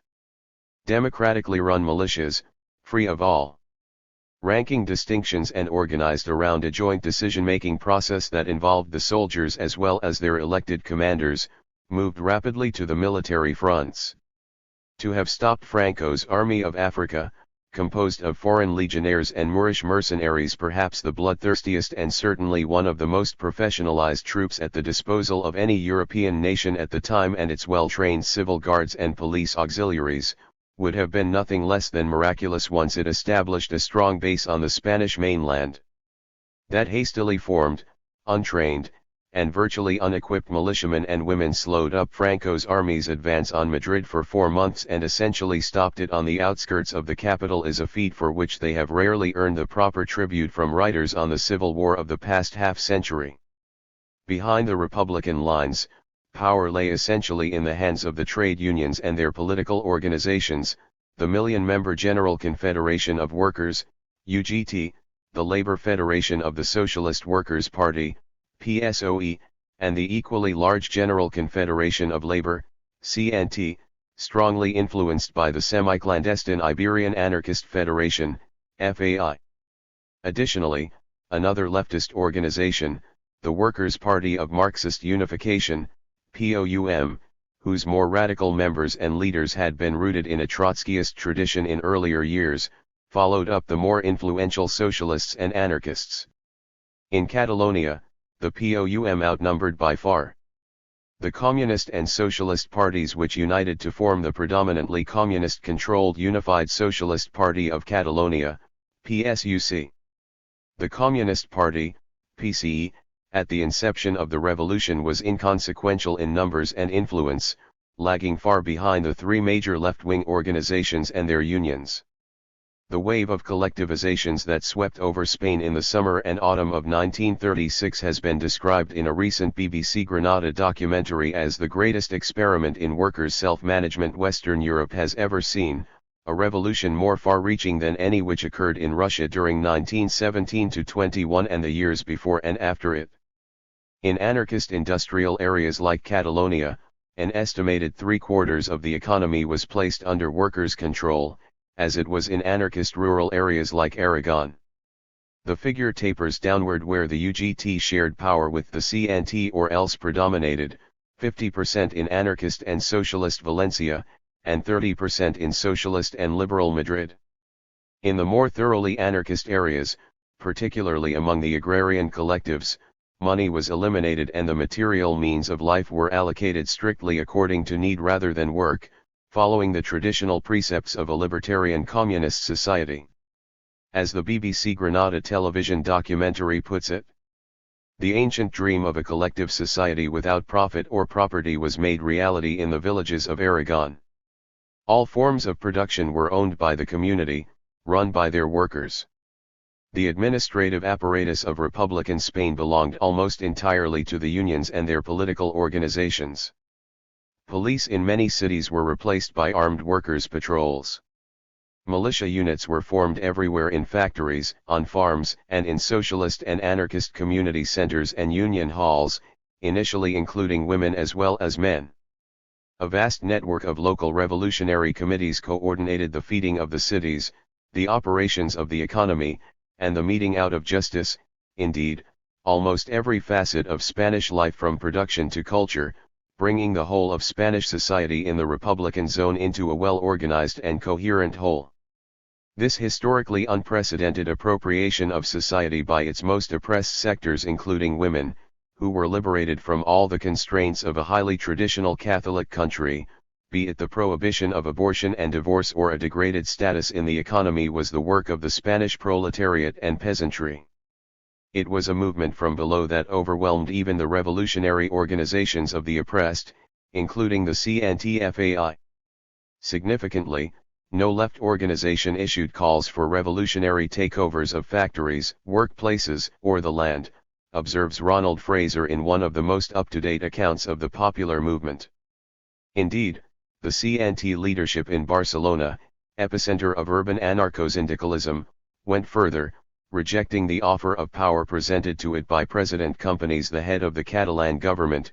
It decided that the libertarian revolution must stand aside for collaboration with the Popular Front forces to defeat the common enemy. The revolution that transformed Barcelona in a matter of days into a city virtually run by the working class sprang initially from individual CNT unions, impelled by their most advanced militants, and as their example spread, it was not only large enterprises but small workshops and businesses that were being taken over.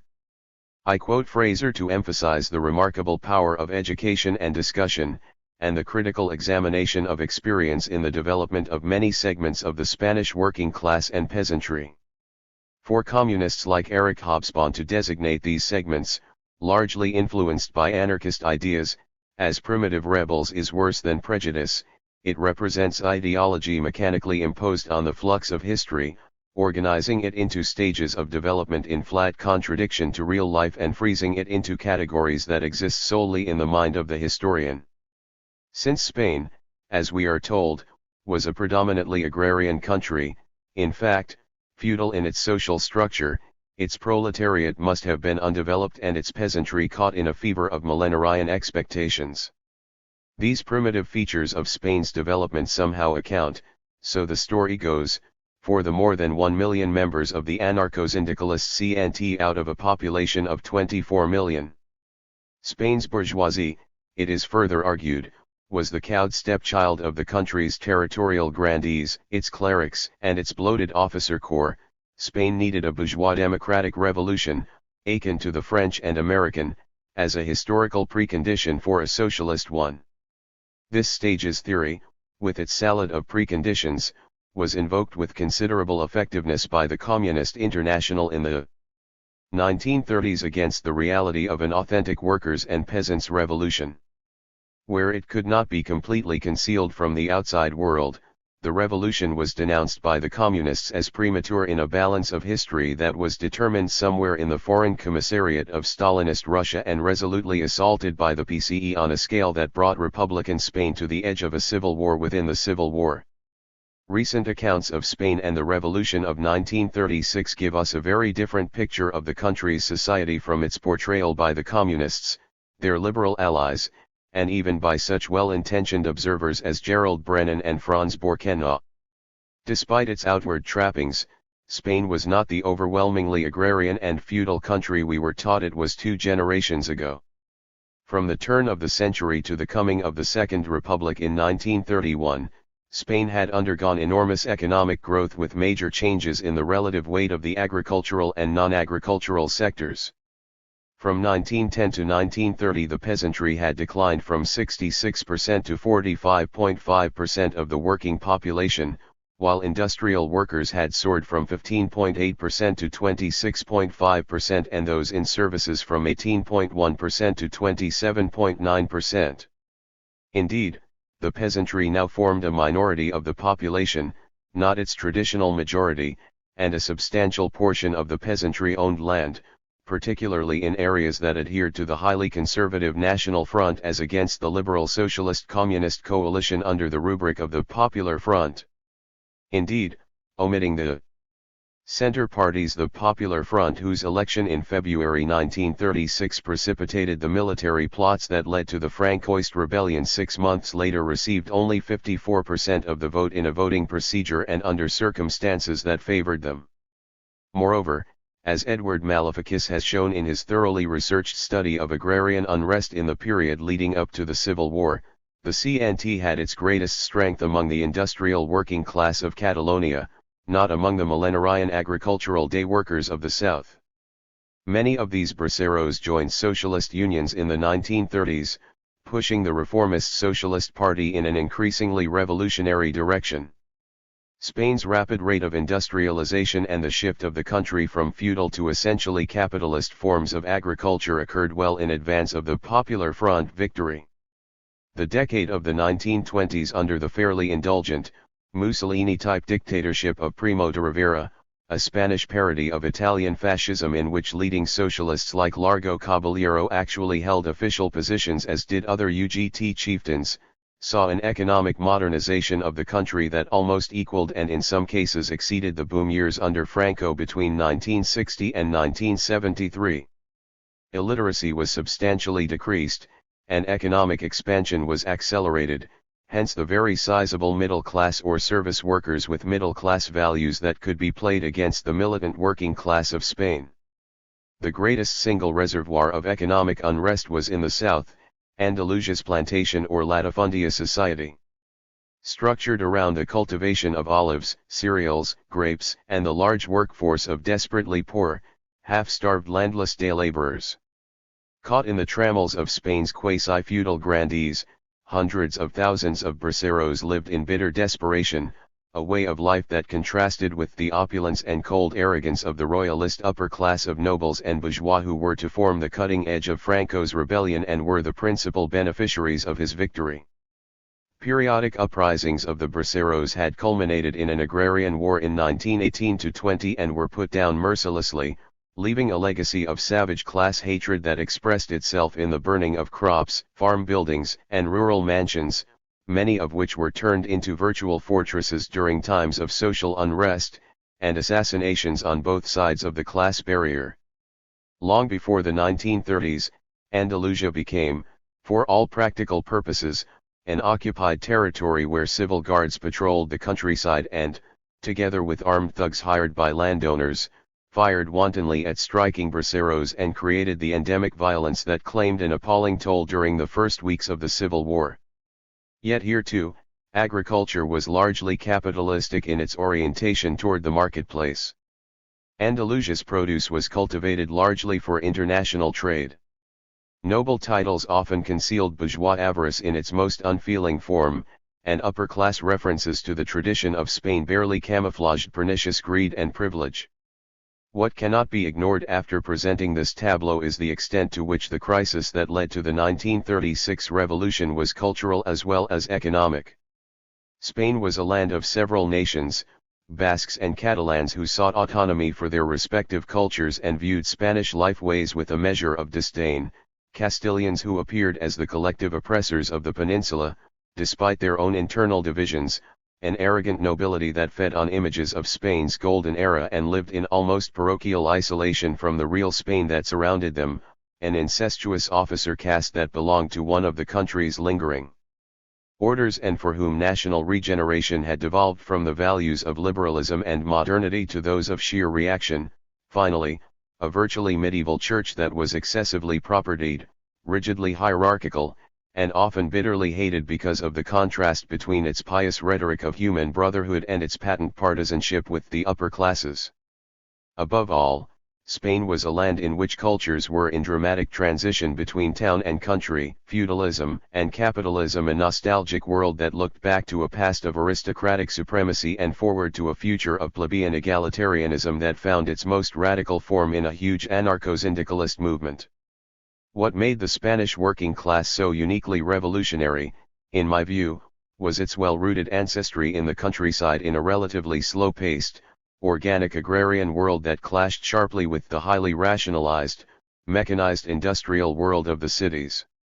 In the force field of these two cultures, Spanish workers in the Mediterranean coastal cities retained an obduracy, a sense of moral tension, a feeling for pre-industrial life ways, and a commitment to community that cannot be conveyed to a generation immured in the received wisdom and pre-packaged life ways of a highly commodified, market-oriented era.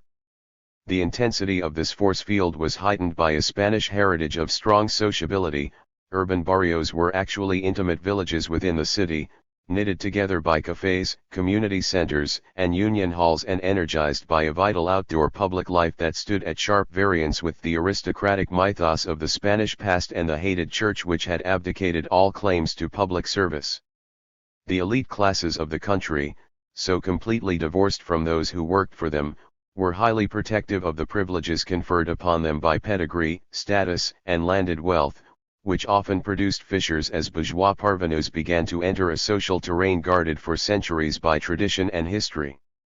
Accordingly, one always belonged in a deeply social, cultural, regional, class, and economic sense, whether it was to a part of Spain, to a hierarchy, a caste, a clan, an institution, be it the army or a union, and finally, to a neighborhood, village, town, city, and province, precisely in that order of loyalty. In this cultural sense, affiliations and antagonisms often overrode economic considerations to an extent that is now barely comprehensible. To cite only one example, the workers of Saragossa, even more anarchist in their ideology than their syndicalistic comrades in Barcelona, disdained strikes for paltry economic demands. They normally put down their tools in behalf of their brothers and sisters in prisons or over issues of politics, human rights, and class solidarity. In one truly incredible instance, these pure anarchists declared a 24-hour general strike because the German communist leader, Ernst Thälmann, had been arrested by Hitler. Behind this vibrantly radical culture was a rich tradition of direct action, self-management, and confederal association. Spain had barely become a nation-state under Ferdinand and Isabella, the Catholic monarchs who conquered the last Moorish strongholds on the peninsula, when the monarchy was faced with a historic crisis. Under the Comuneros, translated literally, the Communards, Castile's major cities rose up in revolt to demand what was virtually a form of nationhood structured primarily around a confederation of municipalities. In this remarkable moment, when a confederal political system hovered as an alternative to a centralized nation-state, Castilian cities created short-lived ward democracies and neighborhood assemblies and enfranchised people in the lowest ranks of the community on a scale that would have sent a shudder of fear through Europe's ruling elites, possibly comparable to the impact of the Paris Commune of 1871. Such confederal movements percolated through Spanish history for generations. They took real-life form in the extraordinary power of local society over centralized state institutions, exploding in movements like the Federalists of Pi y Margall of the early 1870s and the anarchists schooled in the writings of Bakunin. But Spanish localism and confederalism were not strictly an anarchist phenomenon. They were Spanish to the core and infused the most traditional socialists, even the Basque nationalists, who advanced municipalist notions of political control against the centralized state's authority well into the 1930s. Spanish radicalism, in effect, raised questions and provided answers that have a unique relevance to the problems of our day, local autonomy, confederalism, collectivism, self-management, and base democracy in opposition to state centralism, nationalization, managerial control, and bureaucracy. The world did not know this in 1936, nor does it understood the scope of these issues adequately today. Indeed, Spanish radicalism also raised ideological images that history rendered obsolete in Europe, images of a classical proletarian insurrection, barricades, a syndicalist triumph of revolutionary trade unions, and inchoate notions of emancipation cloaked in a Bolshevik mantle claimed by Stalin rather than in Spain's own popular traditions. It was this swirling vortex of social dislocations that the Spanish army tried to still, a vortex of institutional relics, an agrarian crisis where large-scale agribusiness dressed in aristocratic vestments was pitted against a ragged, land-hungry, labor force of day workers, and an arrogant nobility, an avaricious bourgeoisie, an inordinately materialistic church, and a servile middle class against the most volatile proletariat and peasantry Europe had seen in a century of revolutionary anarchism and socialism. The events leading to the outbreak of civil war can be dealt with summarily. In Spain, history seems to repeat itself first as farce and only later as tragedy. The social dislocations that followed World War I seem almost a comic anticipation of the developments that preceded Franco's uprising. A wave of revolutionary unrest gave way in 1923 to the military dictatorship of General Primo de Rivera, a pleasure-loving, rather dissolute Andalusian aristocrat who easily came to terms with the UGT and the socialists at the expense of their anarcho-syndicalist rivals and who essentially ignored the Spanish Communist Party because of its sheer insignificance. The boom years of the 1920s were followed by a rapid decline in Primo's authoritarian government, which pulled the props out from underneath the monarchy itself. In April 1931 Spain returned after some 2 generations to a republican political system, seemingly with almost universal enthusiasm, but the system's authority waned quickly when a liberal socialist coalition tried to address the crucial agrarian problems that had beleaguered all Spanish governments for generations. Hammered on the right by the attempted military coup of General Sanjurjo, August 1932, and by anarcho-syndicalist insurrectionism on the left which culminated in the Casas Viejas massacre of Andalusian peasants, January 1933, the coalition lay in the debris of its own ill-starred reforms.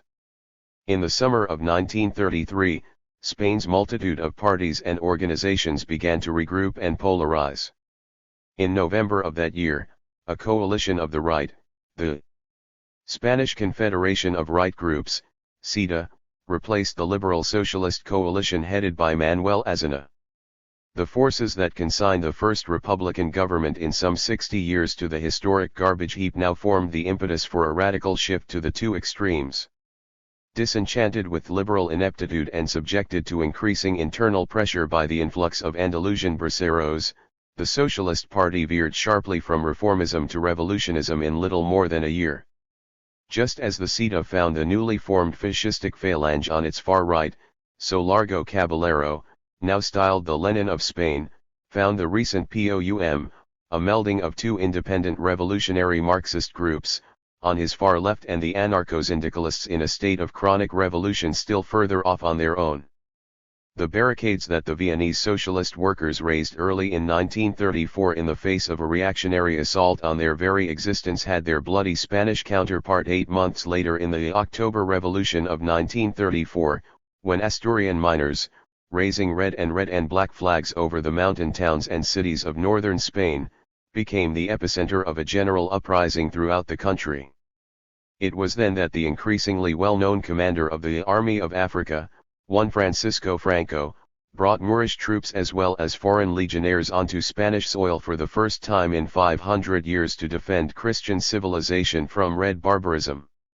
In a taste of the fierce counter-revolutionary retribution that was yet to come, 2,000 miners were executed in the aftermath of the Asturias uprising and tens of thousands of socialists, anarcho-syndicalists, in smaller numbers communists, and even some liberals found themselves in Spanish jails while the rest of the country smoldered in a savage class and regional hatred that found its full satisfaction 2 years later.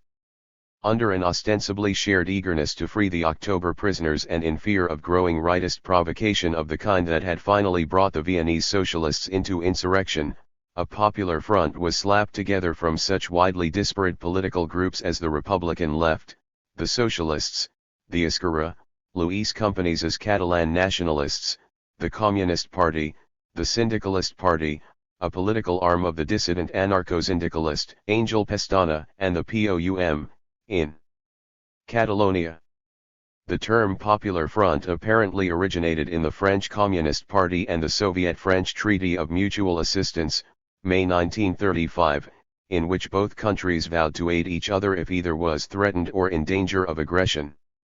With the Popular Front, all Western Communist parties and all their front organizations made a sharp volte-face from a previous totally insane policy of revolutionary adventurism, in which even the CNT was dubbed reformist, to a quasi-line of total accommodation to the forces of democracy and an abject surrender of all radical principles to reformism. That the new gospel of leftists joining with liberals was nothing less than Stalin's wholesale prostitution of the world's communist parties for non-aggression and preferably mutual assistance pacts between Russia and any power that was prepared to enter the Stalinist brothel became clear by 1936.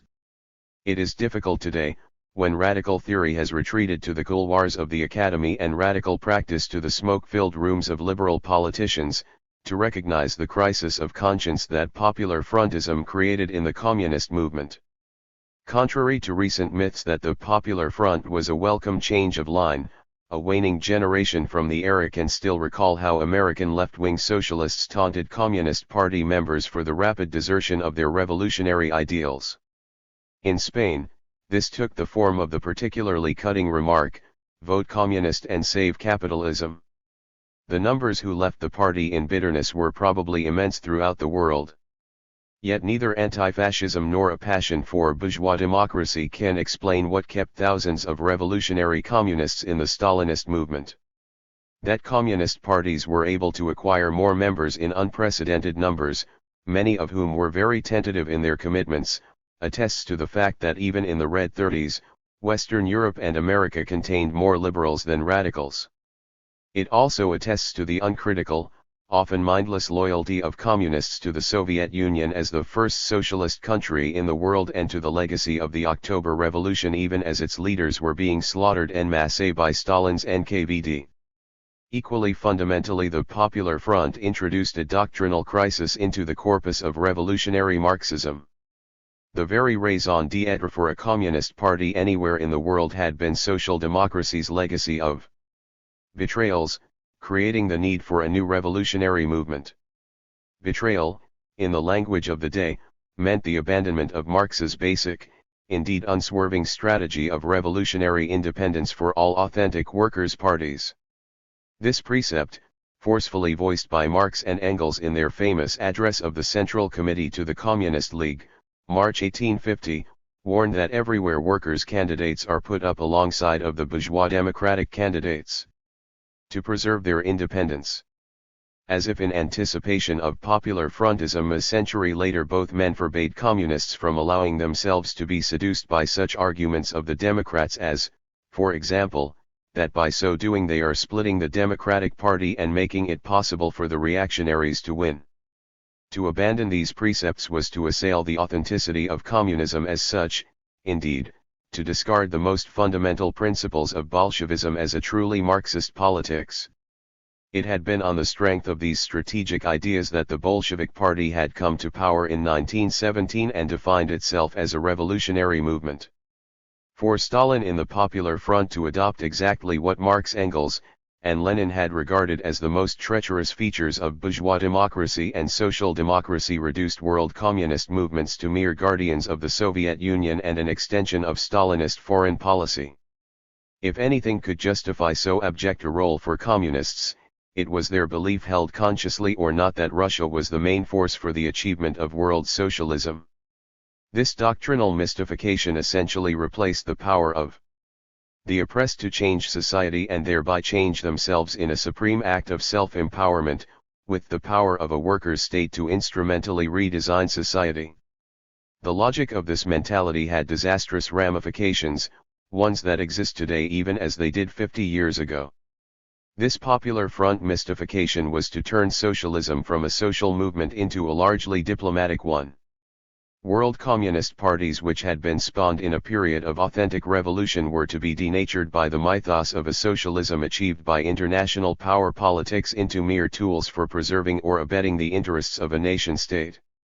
The Popular Front, in effect, not only planted socialism in a geographical area and divested it of its ethical calling to redeem humanity, it rendered the ideal, with all its visionary and critical meanings over the course of history, territorial and invested it with the fixity of the real, notably as a mere instrument of national policy *. The argument between the compromised communist movement of the Popular Front and its leftist critics unfolded on a multitude of levels over the 3 tortured years that preceded the Stalin-Hitler Pact of 1939. Left socialists generally called it class collaboration, with blunt clarity, the forfeiture of the very sense of revolutionary purpose that alone could defeat fascism, much less achieve socialism, the proclivity of liberals to deliver democratic liberties to fascists rather than yield power to an insurgent working class. Remote as the Popular Front era seems today, it is striking that leftist challenges to it have been supported by reality to an uncanny extent. In Spain, the victory of the Popular Front in February 1936 virtually unleashed a revolution by itself. The organizations that orchestrated its electoral success allowed a government of liberal mice, marked by timidity and a fear of the working class and peasantry, to preside over their destiny.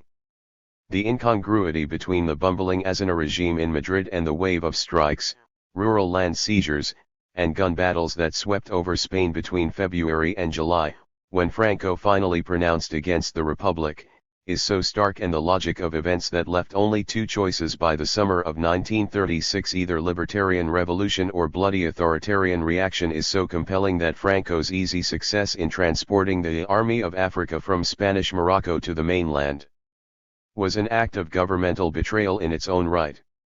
The CNT placed all its militants on alert and blanketed Barcelona with workers' patrols, but the other leftist parties which had formed the Popular Front were essentially quiescent.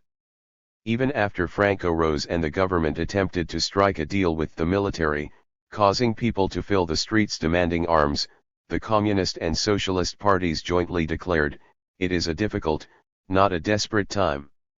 The government is sure it has adequate means to crush this criminal move. Should its means prove inadequate, the Republic has the Popular Front's solemn promise. It is ready to intervene in the struggle if it is asked to help. The government commands and the Popular Front obeys." It is not the case that no one knew early on that the army garrisons would rise or, for that matter, when and where. Owing to its excellent intelligence service, which had penetrated the military, police, and security forces generally, the CNT had warned months in advance that the army was planning a coup in the summer of 1936 and that its base would be Spanish Morocco. Even more compelling, Colonel Escofet, the Republican police chief of Barcelona, had learned from informers and wiretaps that the rising would occur on July 19 at 5 a.m., exactly as the conspirators had originally planned, and he gave this information to the Catalan and Madrid governments. They met his information with disbelief, not because they regarded a coup as incredible but because they could not act upon the information without arming the people. That alternative was simply excluded. Indeed, as Escofet later frankly admitted, he blandly lied to CNT leaders who came to him demanding arms by saying they could go home since the rising had been postponed. The very opposite, in fact, had happened. The rising was pushed forward by 2 days. As early as the morning of July 17, when Franco's aides broadcast news of the army rebellion, the naval station near Madrid intercepted the report and brought it to the Ministry of the Navy. The only decisive action the government took was to conceal it from the people, indeed, like Escofet, to lie by announcing the utterly false story that the uprising in Seville had been crushed. The lie was all the more horrendous because thousands of workers in the city were being systematically executed by the military after army rebels had vanquished them. It was only from popular initiative, first in Barcelona, where the army was defeated after 2 days of fighting by the combined action of the workers and sympathetic civil guards, and later in Madrid, Valencia, Malaga, and virtually all the major cities in central Spain that coordinated resistance emerged from the political centers of the country. There were no sensational victories by the army and no decisive failures by the people.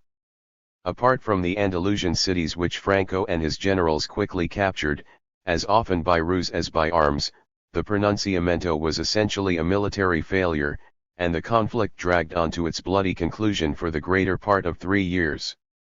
That Franco was able to establish himself on the mainland was due to the hesitation of the Popular Front regime, which misled the people, partly because the leftist parties, fearful of challenging the government's authority, seemed to be sleepwalking through the opening days of the rebellion, and partly because this very government was negotiating with the military rather than arming the people.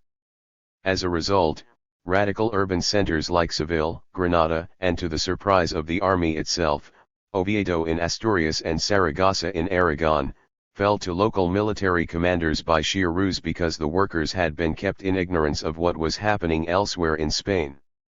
The slaughter that occurred in all these cities when the army took over initiated a terrible hemorrhaging of the Spanish working class and peasantry, a bloodletting that turned Spain into a cemetery for more than 35 years. As Pierre Bruet and Émile Temem conclude in their excellent account of the Revolution and Civil War, in effect, each time that the workers' organizations allowed themselves to be paralyzed by their anxiety to respect republican legality, and each time their leaders were satisfied with what was said by the officers, the latter prevailed. On the other hand, the movimento of the generals was repulsed where the workers had time to arm and whenever they set about the destruction of the army as such, independently of their leader's position or the attitude of legitimate public authorities. There is nothing in this account that a revolutionary socialist or anarchist could not have predicted from the day the Popular Front came to power. The liberals played out their classical role with almost textbook exactness.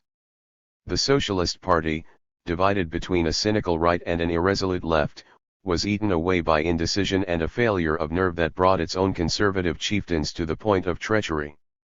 Finally, the anarcho-syndicalist leaders, far less decisive than their rank-and-file militants, refused to take power in their Catalan stronghold as a matter of principle in the opening weeks of the revolution, only to compromise their most basic anti-statist doctrines later by humbly entering the central government as ministerial fixtures.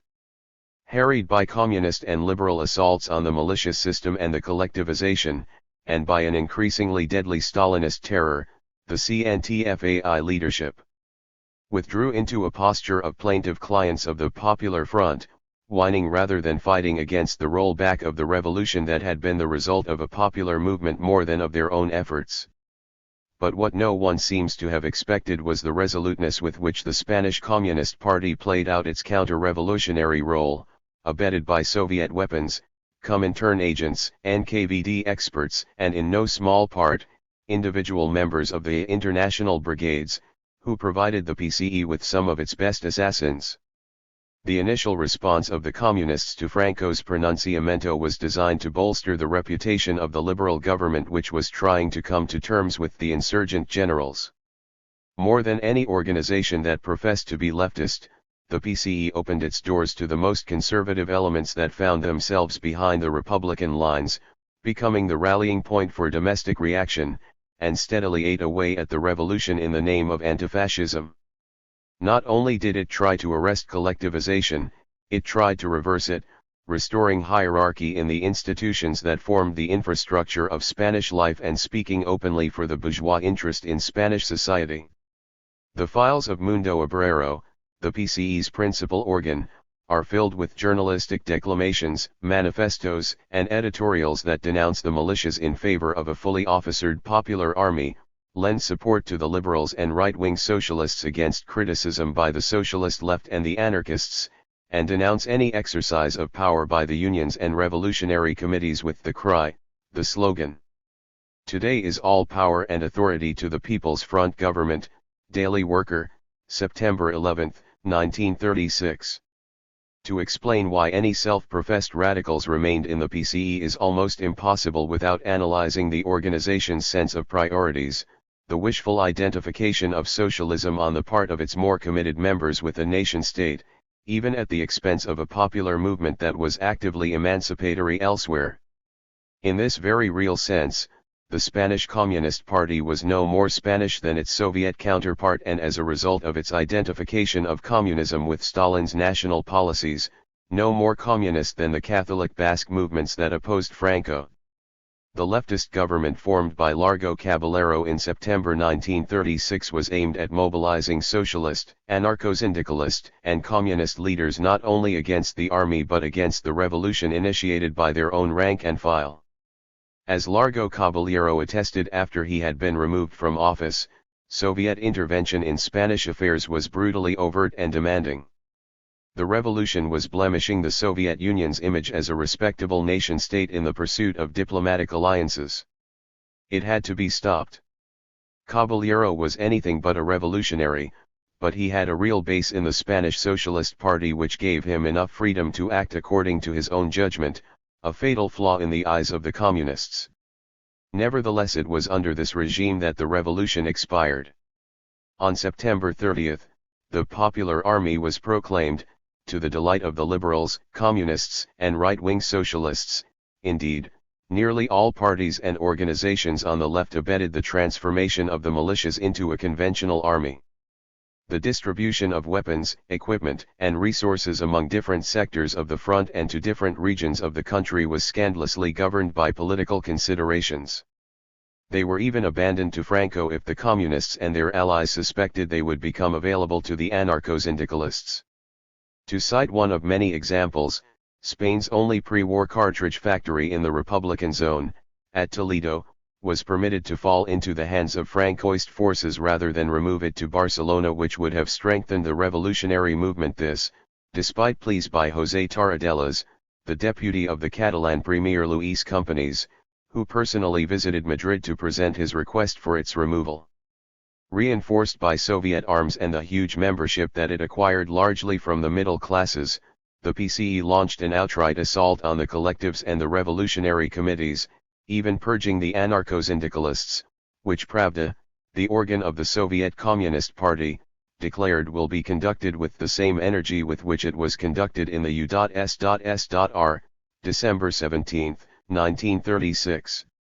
Chekist organizations recently discovered in Madrid, warned the anarcho-syndicalist newspaper Solidaridad Obrera on April 25, 1937, referring to NKVD-type secret prisons and police forces are directly linked with similar centers under a unified leadership and a preconceived plan of national scope. We do not have to go to George Orwell, a victim of these Chekists, the term applied to the Bolshevik secret police during the Russian Revolution, for personal verification of the charge. Pravda had already projected the formation of this network, and after the war, numerous anarcho-syndicalists and POUists gave detailed accounts of their own experiences at the hands of this communist-controlled system of internal repression. The decisive point in destroying the popular movement and reducing its militants to passivity came in early May 1937, when Catalan security forces under the personal command of the Communist Commissioner of Public Safety, Salas, tried to seize the CNT-controlled telephone building in Barcelona. The attack triggered off a virtual insurrection by the Catalan working class, which had been nursing months of grievances against the communists and liberals. Within hours, barricades were raised all over the city, and the Lenin Barracks, the communist military stronghold, was completely surrounded by armed workers. The insurrection spread beyond Barcelona to Lerida, where the civil guards surrendered their arms to the workers, to Tarragona, Girona, and to militiamen on the Aragon front, who prepared to send detachments to the CNT urban centers. The dramatic 5 days between May 3 and 8, when CNT workers could have reclaimed their dwindling revolutionary conquests, were days not of defeat but of treachery, no less by the clique that led the CNT then. The communists, who were prepared to create a civil war within the civil war, irrespective of its toll on the struggle against the Francoists. Lacking even a modicum of this resoluteness, the anarchist ministers, Montseny and Garcia Oliver, induced the CNT workers to lay down their arms and return to their homes. This self-inflicted defeat turned into an outright rout when superbly armed Republican assault guards entered Barcelona in force to contain its restive population.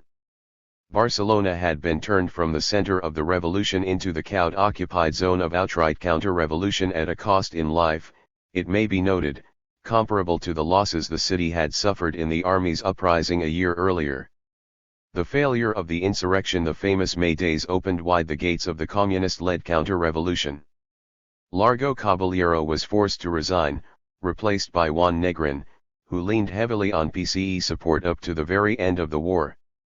2 months later, the POUM was officially outlawed, and Andrés Nin, its most gifted leader, murdered by Soviet agents in collusion with Thalmann battalion members of the international brigades.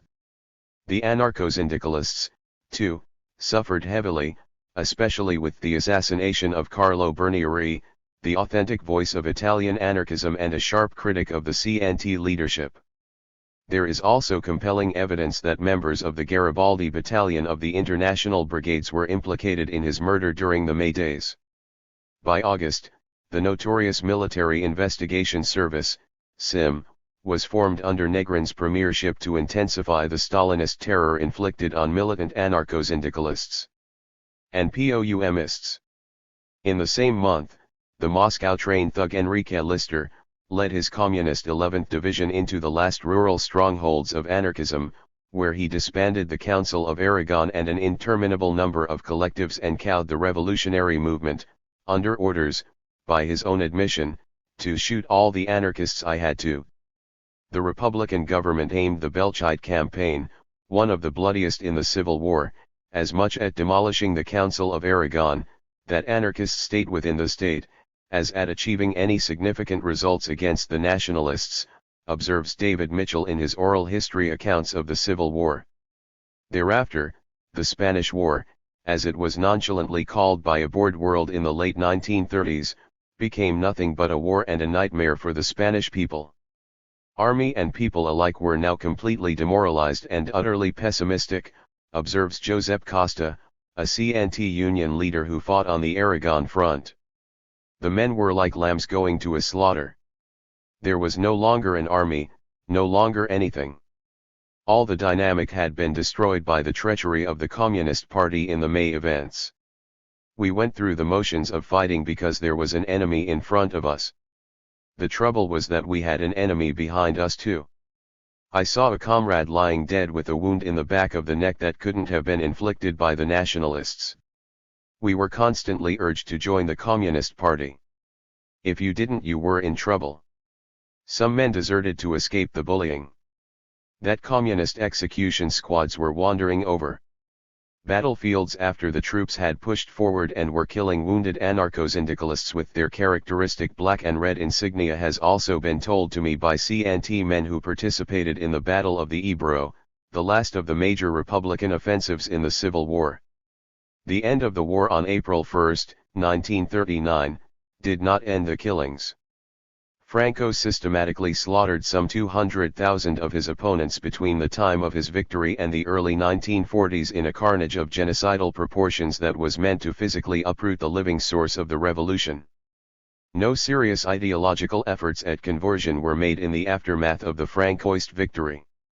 Rather, it was a vindictive counter-revolution that had its only parallel, given the population and size of Spain, in Stalin's one-sided civil war against the Soviet people.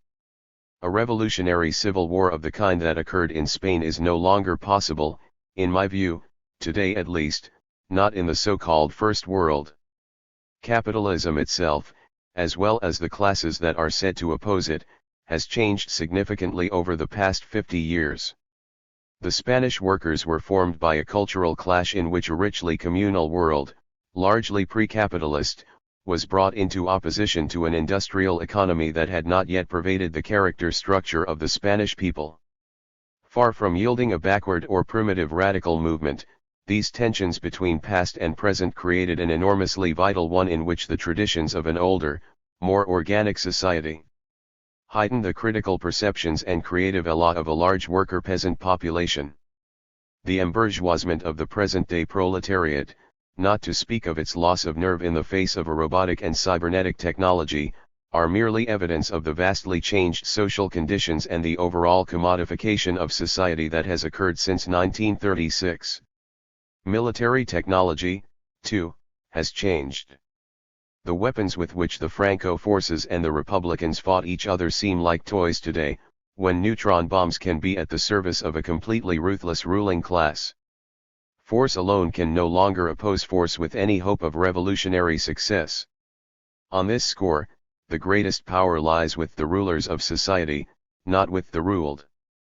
Only the hollowing out of the coercive institutions in the prevailing society, such as occurred in Portugal fairly recently and certainly in the Great French Revolution of 2 centuries ago, where the old society, divested of all support, collapsed at the first thrust, can yield radical social change. The barricade is a symbol, not a physical bulwark. To raise it denotes resolute intent. At best it is not a means to achieve change by insurrection. Perhaps the most lasting physical resistance the Spanish workers and peasants could have organized, even with Franco's military successes, would have been guerrilla warfare, a form of struggle whose very name and greatest traditions during modern times are Spanish. Yet none of the parties and organizations in the Republican zone seriously contemplated guerrilla warfare. Instead, conventional armies opposed conventional armies, largely in trenches and as columns. Until Franco's plotting strategy and overwhelming superiority of supplies swept his opponents from the field. Could revolutionary warfare have defeated Franco? By this I mean a truly political war which sought to capture the hearts of the Spanish people, even that of the international working class, which exhibited a measure of class consciousness and solidarity that seems monumental by present-day standards. This presupposes the existence of working-class organizations that minimally would not have been a burden on the awakened people of Spain and hopefully, would have contributed to the popular impetus. Given these conditions, my answer would be yes, as proved to be the case in Barcelona at the beginning, where Franco's army was defeated earlier than elsewhere. Franco's forces, which failed to gain victories in central Spain's major cities, could have been kept from taking such key radical centers as Seville, Córdoba, Oviedo, and Saragossa, the latter two of strategic importance, linking the most industrialized urban regions of Spain, the Basque Country, and Catalonia. But the regime temporized with the aid of the Popular Front parties, particularly the Communists and right-wing Socialists, while confused workers in these key cities fell victim in almost every case to military ruses, not combat. With far greater determination than its enemies, the military drove a wedge between the Basques and Catalans that the Popular Army never overcame. Even so, Franco's forces stalled significantly at various times in the war, such that Hitler expected his crusade to fail. The death blow to popular resistance was delivered by the Communist Party, which was willing to risk the collapse of the entire war effort in its program to dissolve the largely libertarian revolution, one which had tried, faint-heartedly enough, to come to a modus vivendi with its opponents on the left. But no such understanding was possible. The PCE sought to make the Spanish war respectable primarily in the Soviet Union's interests and to cloak itself for all the democratic world to see in the trappings of bourgeois virtue. The revolution had tarnished this image and challenged the explicitly counter-revolutionary function which the entire Communist International had adopted in the service of Soviet diplomacy. Hence not only did the Spanish Revolution have to be exterminated, its exterminators had to be seen as such. The Reds had to be regarded as a safe bet by London, Paris, and Washington, and they gradually were as the conflict in Spain came to an end. By the time the war was internationalized by unstinting German and Italian aid to Franco and the Soviet Union's highly conditional and limited assistance to the Republicans in exchange, I may add, for Spain's sizable gold reserves, revolutionary victory was impossible. The May Days could have produced a Catalan commune, a sparkling legacy on which the Spanish people could have nourished their hopes for future struggles. It might even have become an inspiration for radical movements throughout the world. But the CNT, already partly bureaucratized in 1936, 90 became appallingly so by 1937, with the acquisition of buildings, funds, presses, and other material goodies.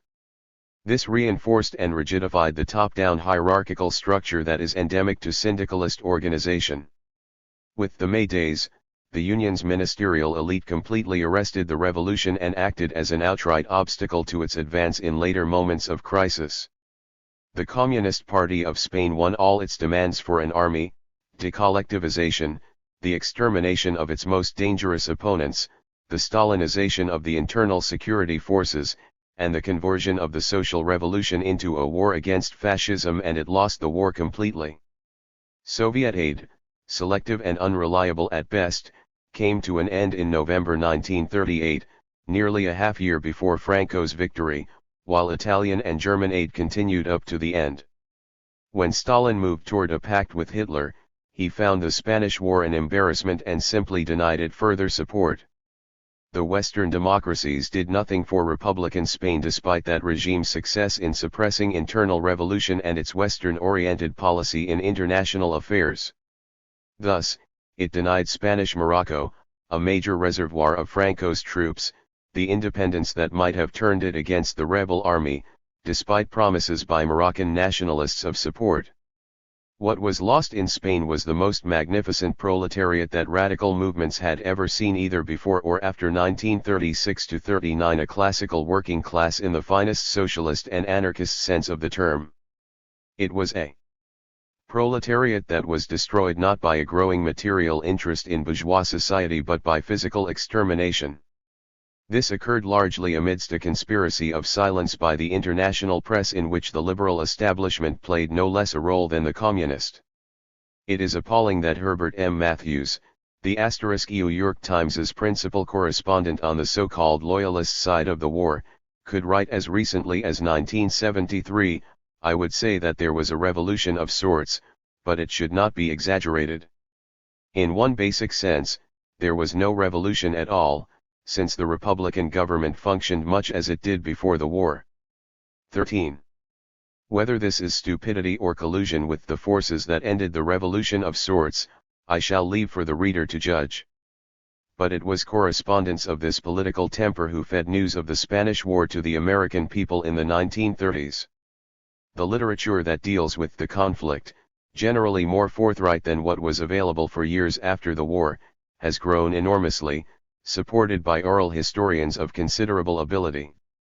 Has the American left learned from these accounts or from the Spanish collectives, industrial as well as agricultural, which offer dramatic alternative models of revolutionary modernization to the conventional ones based on nationalized economies and centralized, often totalitarian, control? My answer would have to be a depressing no. The decline of the New Left and the emergence of a more orthodox one threatens to create a new myth of the Popular Front as a golden era of radicalism. One would suppose that the new material on Spain, largely left-wing in orientation, has been read by no one. The Spanish War is no longer cloaked in silence, but the facts are being layered over with a sweet sentimentality for the aging survivors of the Lincoln Battalion and the mom-pop stereotypes in films like Seeing Red.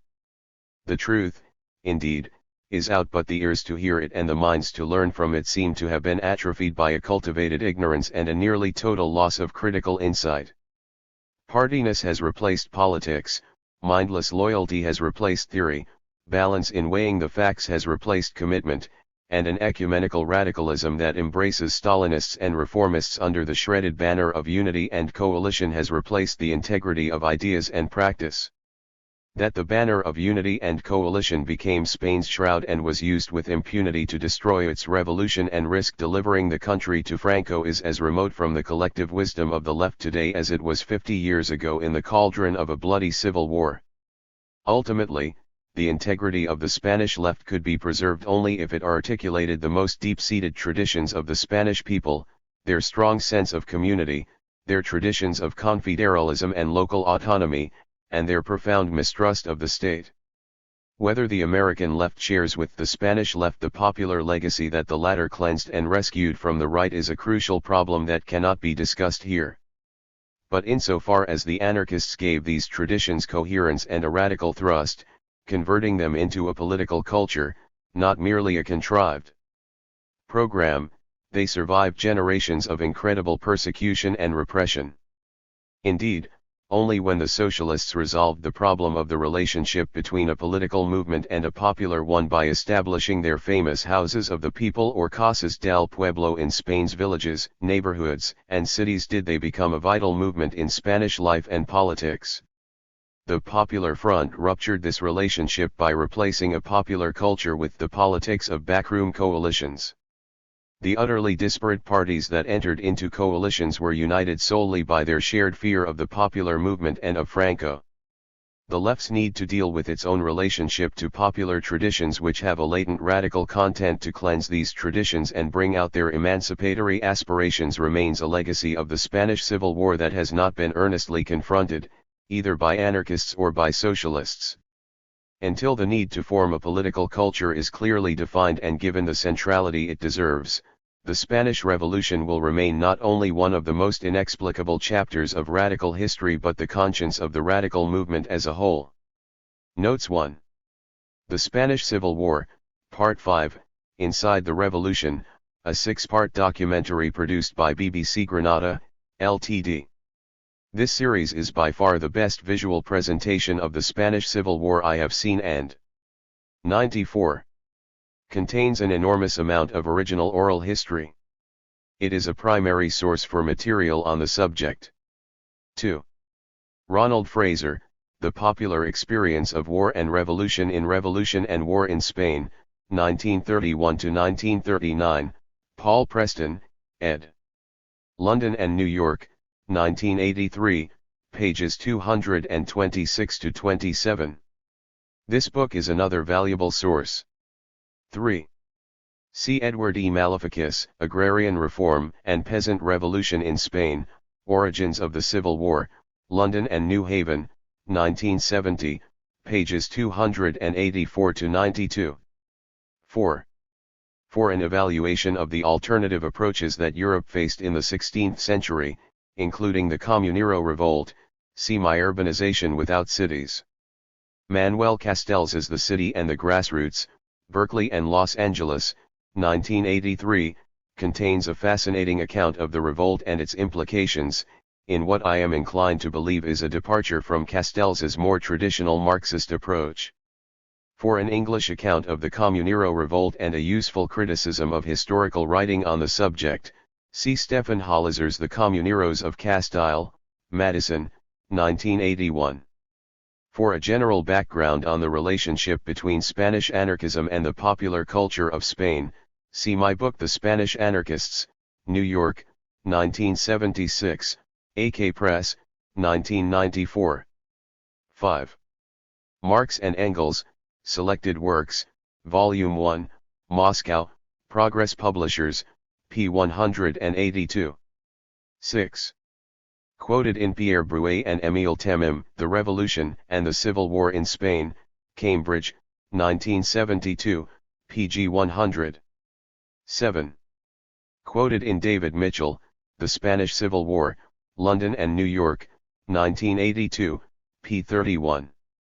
This book is based on the BBC Granada television series, but just as the series does not contain a good deal of material in the book, so the book does not contain a good deal of material in the series. The interested reader is therefore well advised to consult both. 8. Bruet and Temim, OPCIT, p. 104. 9. See the interview with Taradellas in Part 5 of the BBC Granada Spanish Civil War documentary. 10. Mitchell, OPCIT, p. 156. 11. Ibid, p. 158–59. Although the motives behind the Belchite campaign verge on the incredible, they were not uncommon. Other cases of major conflicts and crises in the Spanish Civil War were motivated by similar political considerations, with no concern for the lives lost and the damage inflicted on the coalition against Franco. 12.